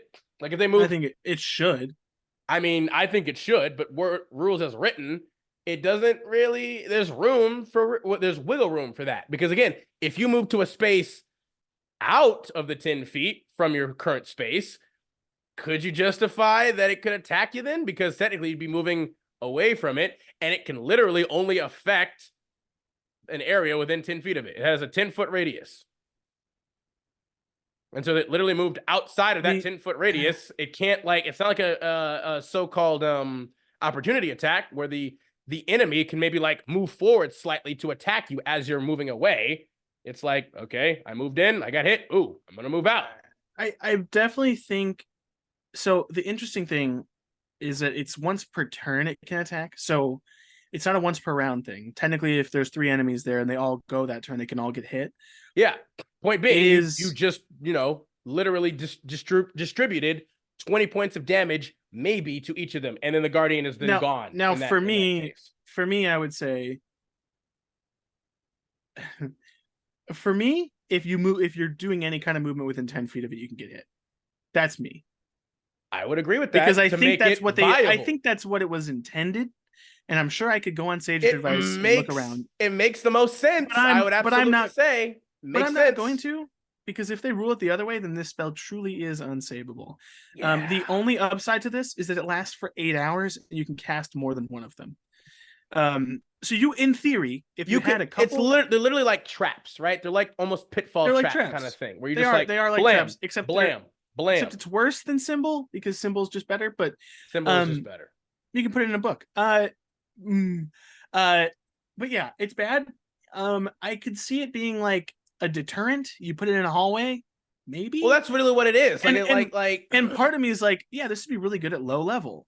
It's a 4th level spell. Exactly. So you're not really in low level anymore. The problem. It's a 4th level spell. You're at least level 7 by this point. But for a normal caster, in this case, you'd be 13th level. Yeah, you'd be 13th level with Guardian of Fate. Which for most campaigns is an end game situation. Yeah, you've got no business casting Guardian of Faith almost ever at that point. As your paladin, as a paladin, you have no business casting this spell. You should be smiting, smiting only. You should be using that 4th level slot for smites, not this garbage. Maybe banishment. Yeah, you can banish something, but not for Guardian of Faith.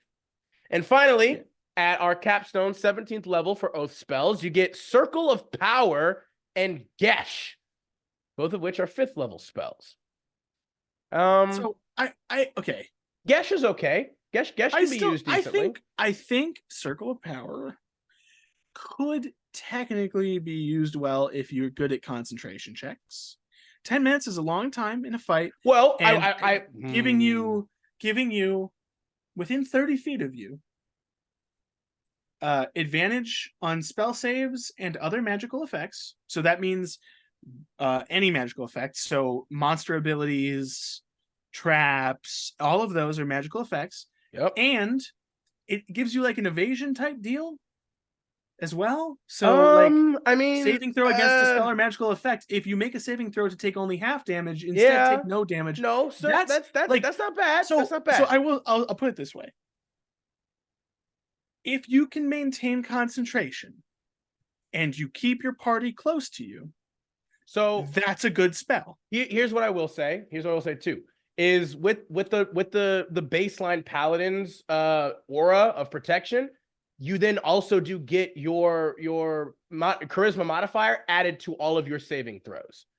So that makes you much more viable for that is the first good thing I've seen. The first actually good thing I've seen. Circle of Power. I mean, again, banishment is good. Banishment is and Spirit Guardians. And Spirit Guardians. Yeah, Spirit Guardians and Aura Vitality are both decent. And 100% command and compel duel, right? No, we both agreed on that? No, okay. no.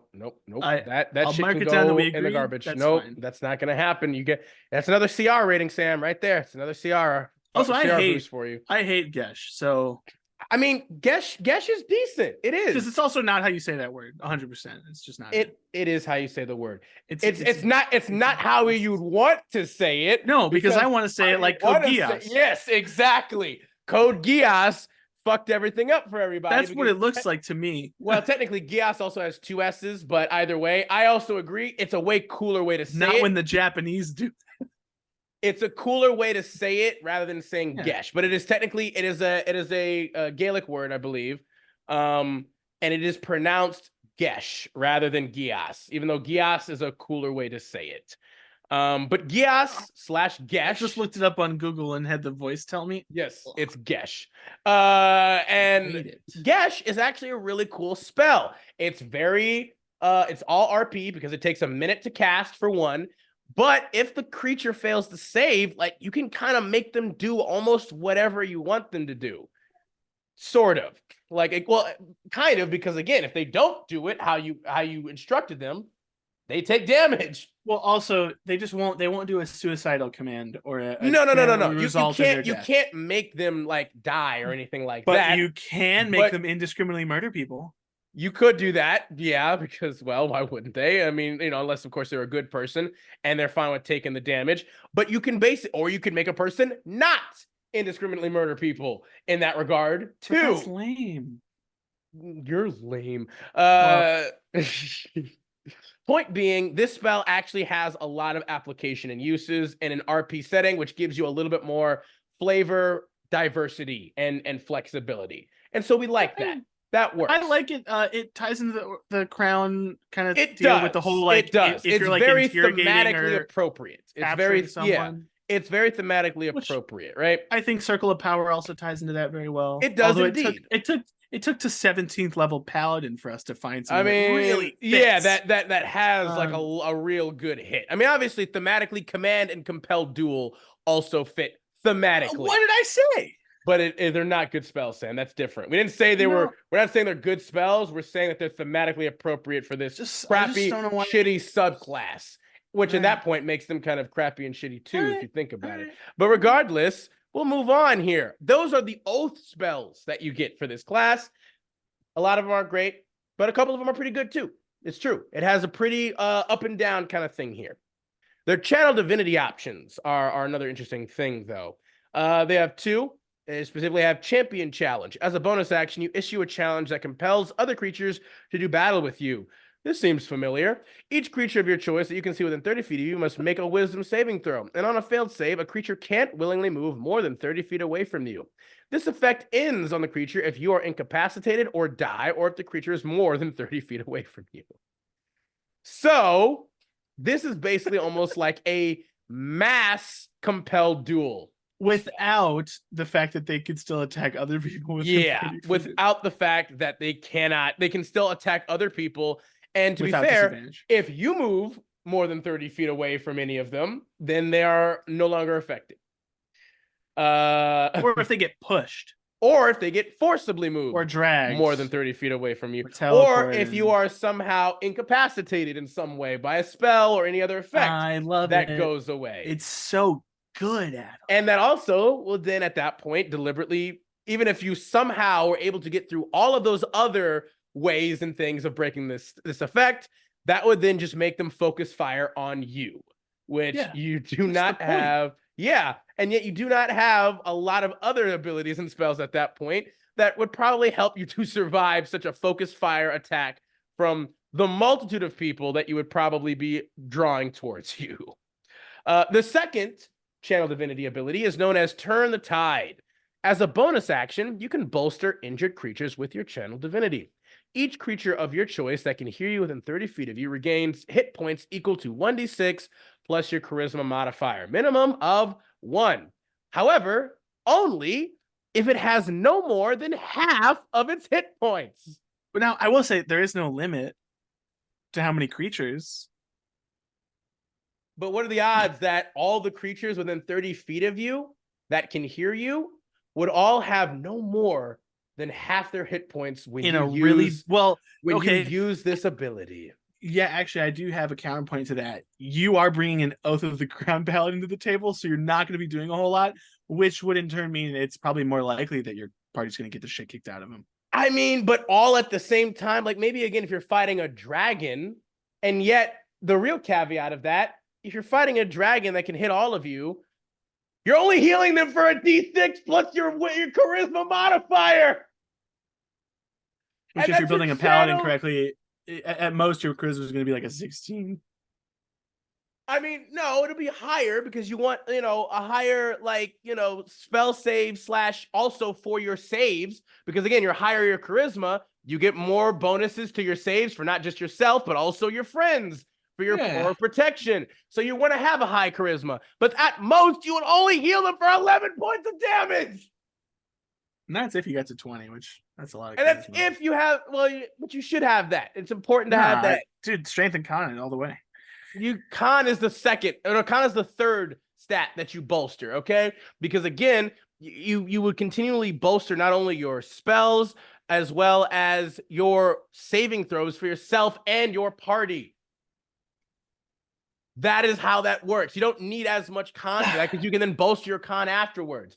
You get strength up, selfish, and then clearly you are. Okay, add it to your name. Add it to your name. We got the selfish softy power gaming rules lawyer here, you guys.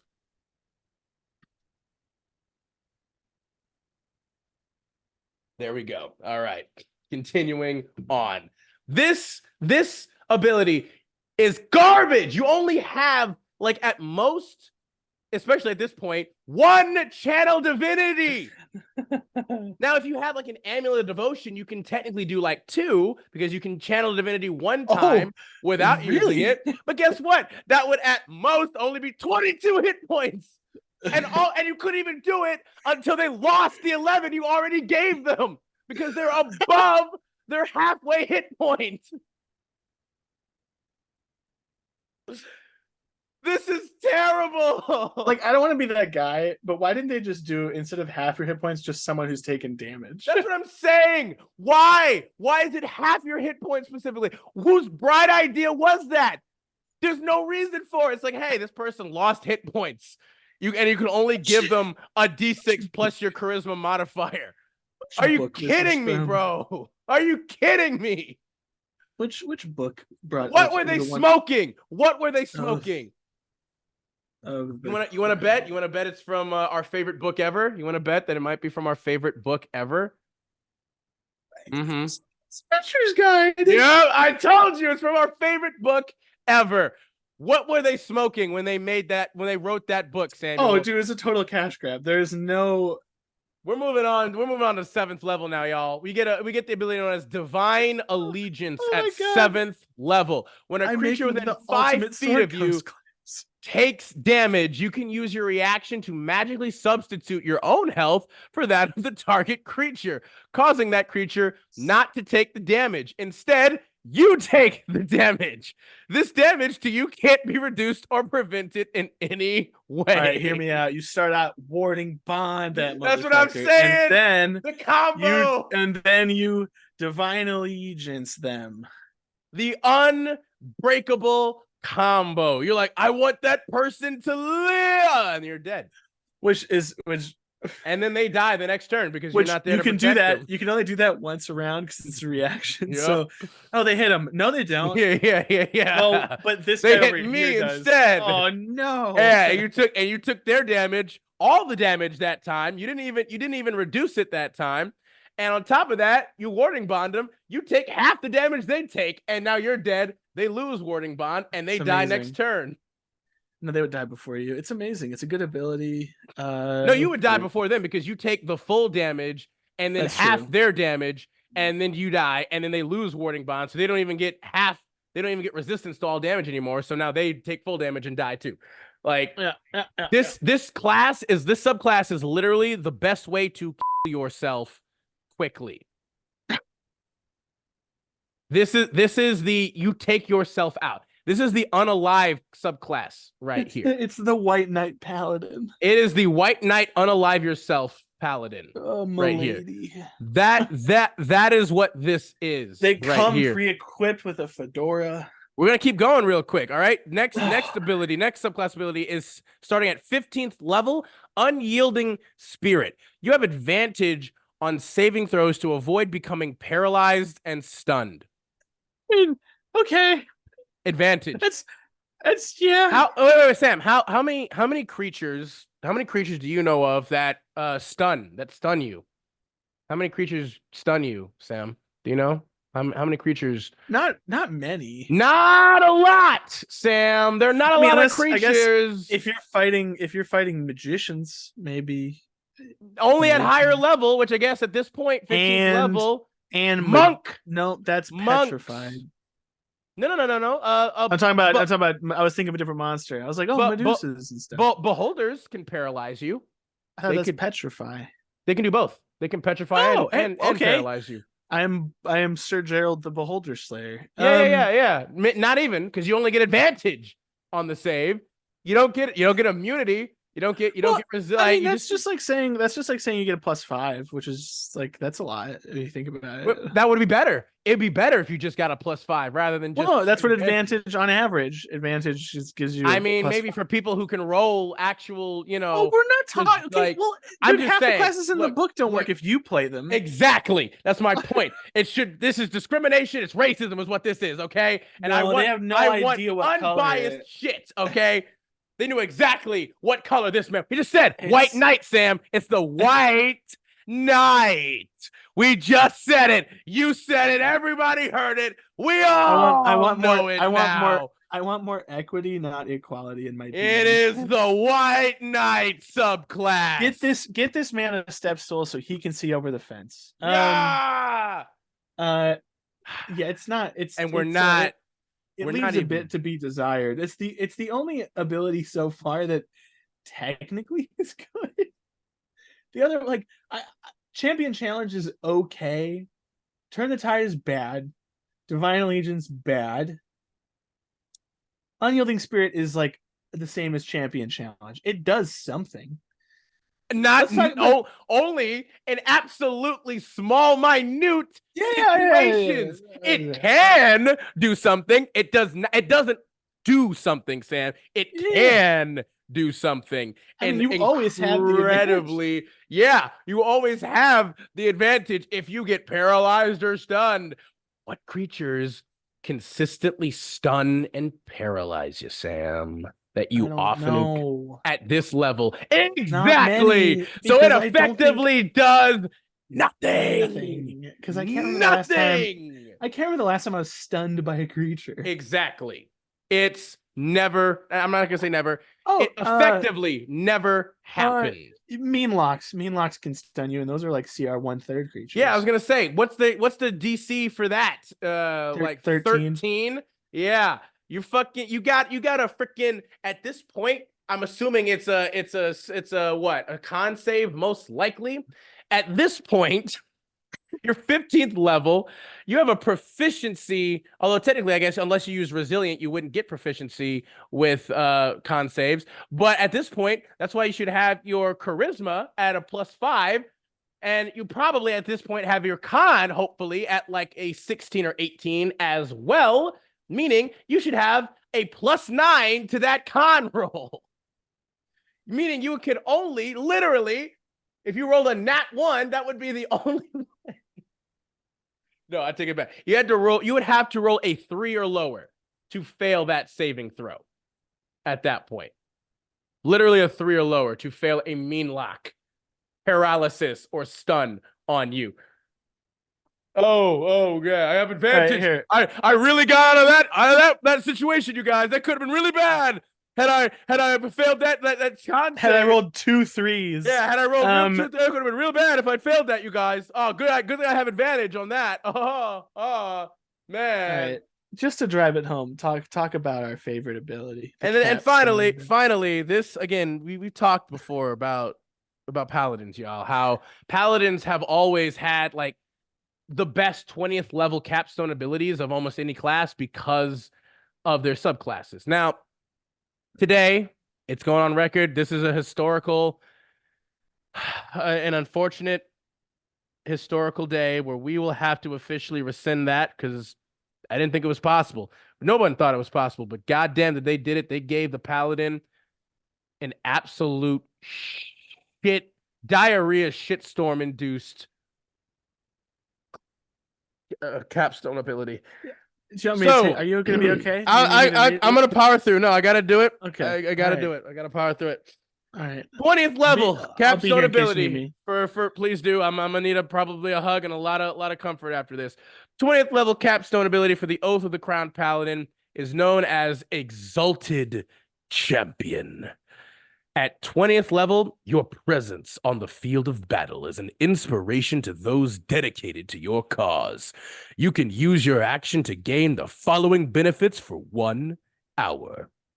You have resistance to bludgeoning, piercing, and slashing damage from all non-magical weapons. Yeah, wait, what?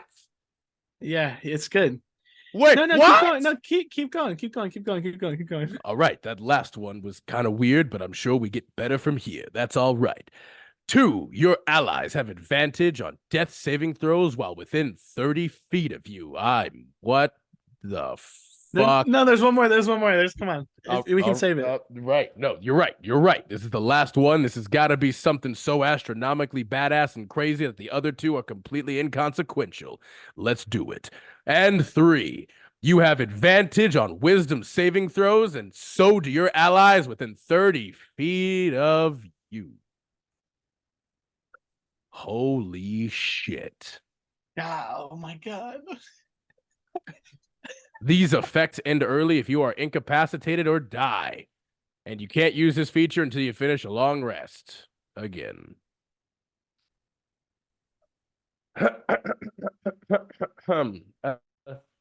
Excuse me for just 1 second.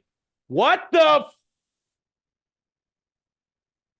So yeah, well, the best part about this is that we already talked about the cool spell that would give all of your allies advantage on saving throws against spells and magical effects.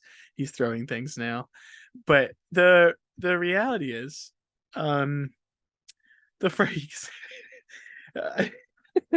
When I found this wonderful class in my favorite book from Wizards of the Coast, I was like, oh, I'll skip down to the capstone ability because that's usually where the really juicy, cool shit that paladins can do is sitting at. And then I was met with this, and that's when I knew that Adam would really enjoy picking this as his bad class for today and having to read through the whole thing. Now, I'm unfortunately going to have to somehow morph this with Purple Dragon Knight into a competent class at some point, but this is one of, if not, well, it's one of the worst level 20 abilities. It's also just one of the worst abilities, period. There are some classes that have better first or second level abilities than this. And so, yeah, imagine you play all this time as your paladin, you get to level 20, you have all these things to look forward to, a bright future ahead of you, and this is what's handed to you on a silver platter. It's not good. It's bad. In so many ways. It's underpowered. It doesn't work the way that it should, really. Why is it not magical weapons? Why is it death saves? Like, why? I don't want to be that guy, but like, advantage on death saves isn't even really that helpful because you don't add anything to death saves. So like, it really is luck of the draw. Because you can. Here's the thing. Here's the funny part. To be fair, at this level, your aura would also increase to 30 feet.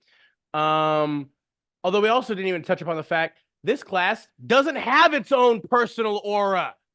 Yeah. Most paladins, most if not all of them, have their own separate special aura that they provide the class. This Conquest one has doesn't. Conquest. But you know what? Oath has Aura of Devotion. Let's just say, for instance, Redemption again, technically speaking, you can add, for instance, Aura of Protection, applies to death saving throws, for instance. So you would get a +5 to death saves as long as you're within 30 feet of the paladin, because his Aura of Protection applies to all saving throws, just like a ring or robe of protection applies to death saving throws as well. So in that regard, you're like, oh, hey, okay, you get a +5 to your death save, and you get advantage when I'm in my Exalted Champion state. Yippee-ki-yay, mother effer. Wow. But you're level 20. Yeah, you shouldn't be dying. What creature, aside from literal, like, demon lords, archdukes and duchesses of hell, and literal, great worm dragon avatar gods, can really be consistently taking you down to death saves, to 0, and not just outright taking you out immediately at that point. I will say there are 2 paladins with also terrible auras, but this one doesn't even have one. That's what I'm saying. It doesn't even have. They didn't even give this the benefit of giving it its own personal shitty aura. The others, there's 2 shitty auras. Yeah, there's 2 shitty. Not all the auras are good, but at least they have 2 of them are 2 of them are negligible. Oathbreaker and Open Sea are both terrible auras. But at least they even. But at least they do something. They do aura. something though. And they do something. This one doesn't even have an aura. This one, literally, they just, oh, God, dude. Even in my attempt to, again, make it look good. Again, it's like, hey, you know what? You get advantage on death saves. We also get, +5 at least, if not maybe more, if your GM allows you to go above 20 for your death saves, with your aura protection. But again, you're level 20. Anything that's strong enough to take you down to 0 hit points is probably going to be strong enough to take you down again after you make those so-called death saves. Maybe, probably with your freaking oath of, or aura of protection and your exalted champion. Oh, but wait a minute. If you're incapacitated, you lose this. So if you go down to 0 hit points, you don't have your exalted champion power anymore because you were incapacitated. Oh my God. You know what? I wonder if there is a lead writer that only wrote for Sword Coast Adventures Guide and not the other books. It would make sense to me because Sword Coast Adventures Guide has some of the most garbage. You just keep this ability for a minute. Doesn't matter if you go down. I'm gonna check a number of the other ones for their final 20th capstone ability and be like, you know what? Did they lose their shit if they go down? Oh, they don't. What? What are the odds? Ancients? Does Ancients go down too? Let's see. No, they still keep it for a full minute. Wow, look at that. What about Redemption? Does Redemption lose theirs? If you take a creature, cast a spell on damage, enemy's feature, another benefit works. Okay, well, that one also is really shitty too, actually, as a matter of fact. Oath of the Ancients is pretty bad because if you attack a creature, cast a spell on it, or deal damage to it by any means, neither benefit works against that creature until you finish a long rest. So that's pretty bad. That is terrible. Or deal damage to it by any means but this feature. I see.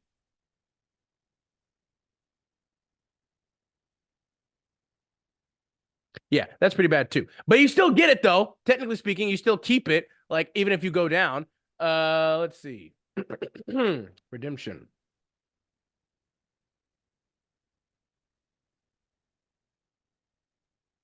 Yeah, that's Oath of Redemption. So Oath of Redemption has a pretty terrible capstone ability. Oath of the Ancients, though, they keep that. They keep their thing. Yep. Wow. This is pretty bad, dude. This freaking subclass. Oh my God. And once again, Sword Coast Adventurer's Guide. I don't know. I just don't understand, Sam. I don't understand. But they gave us Swashbuckler. And Blade Singer. They gave us Swashbuckler. They gave us Blade Singer. They gave us what was another one from Sword Coast Adventures Guide? They were just up and bottom. Like I don't know how it's so possible to go so hard and so soft. Just again, like I don't even know how did they do it? How did they do it? It had to have been intentional, right? There's no way that this stuff could possibly have passed any kind of balancing like test or of any sort, or not even balancing, but just like a likability test, like a popularity contest. There's no way. Like what were their test groups telling them? Did they have any test groups for any of this? There's no way this could have possibly made it past any kind of scrutinization, any kind of scrutiny. It's not possible. It's not possible. It gave us Undying Warlock and Undeath Monk. Literally, it's not possible. It did give us Booming Blade, Green Flame Blade, and Lightning Lure, though. So Lightning Lure sucks. That's a terrible spell. Booming Blade right, and Green Flame Blade are okay. It gave us Battle Rager as well. I know it did. We talked about this. We got Undying Warlock. Arcane Domain is okay. So I'm looking for actually the good Purple things. Dragon Knight. I'm looking for the good subclasses, Sam. We got Blade Singer, we got Swashbuckler, we got Arcana Domain Cleric, Mastermind which is okay. Rogue. Mastermind Rogue is okay. We'll take that. Sun Mastermind Soul Rogue. Monk. Sun Soul is okay. It's not better. good. It's better than Four Elements. Where are the Four Elements? Like, it was a better fire thing than Where the Four Elements. They're both bad. Storm Sorcery. No, again, it's okay. Not even. I played Storm Sorcerer. That was my first ever character that I made in a long form campaign. Again, all the best things you get are at later level. You get okay stuff at beginning. It's one of the not shit. No, I'm gonna be honest. I think aside from the Rogue and Wizard subclass, the best thing they gave us in this book was the extra totem choices for Totem Warrior Barbarian. God. Don't you just love it? Don't you? And you know the best part is they recycled half this shit for Xanathars. I know. They said they won't notice if they put it in here again. Oh my god. Oh, whoever was the lead writer on that, is there a cover book? I hope they should be freaking fired. I'm sorry. Is there like there's just like this level, like I don't again credits. Oh, okay. Ooh. Lead designer Steve Kenson. I don't want to like, you know, like straight up bash a dude. But the problem is, god dang, is that Mike Mearls and Jeremy Crawford were still a part of this book. That's what I'm saying. How? I don't understand how most of this book somehow slipped past any kind of legitimate scrutiny. Because if you just paid attention to the slightest bit, then you'd see, wow, these are bad. Why? Like, or maybe what it was that they just didn't care. Maybe they were just like, oh, Paladin already has so many great things. Let's give it a shitty subclass. But why? Why do that? That's a waste. It's a complete waste of time, of effort, of like again, you have more opportunities for diversity. Like you have so many for wizard and cleric. Why not give more options that are viable and interesting to other classes? Even though obviously not all of wizard and cleric are viable, but still. Like, good Lord, this is what, oh God. It's super good. All right. Well, I think we've broken Adam, of course. At least we've come up with some more interesting things that we can maybe utilize for our Dude What If episode. So I'm gonna make a Oath of the Crown Purple Dragon Knight. All right. Well, you know. It's gonna be really good, and you're gonna have to eat those words of yours. I don't even think I can do it, but I know my first. If we successfully build it, that's gonna be my first character. I have a couple other ideas too. You know what? Let's go. We're done. This is done. That's it. All right, y'all. Well, thank you so much, everybody. This is such a positive video for the new year. I feel icky. I feel nasty. I need to go take a bath. I need to sit there and just kind of just soak in all the disgusting degenerate filth that we have had to look at today, and then purge myself from it. I had a good guys. It was really fun, and I want to see if you guys have any other like subclasses that you think are as bad.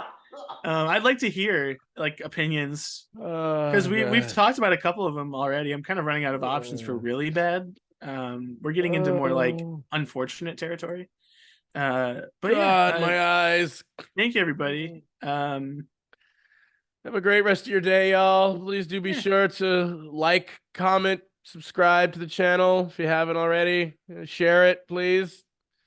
We're doing this. We're doing this for you guys, also for us. God. Again, we're gonna be releasing a plethora of new content and ideas this year as we're kind of pushing forward, and we hope you guys enjoy. Stay tuned for all the cool stuff that'll happen. Yeah, I'm gonna have a separate video where I just find more horrible subclasses to make Adam read out to you guys. So have a great day, y'all. Bye, everybody. Bye.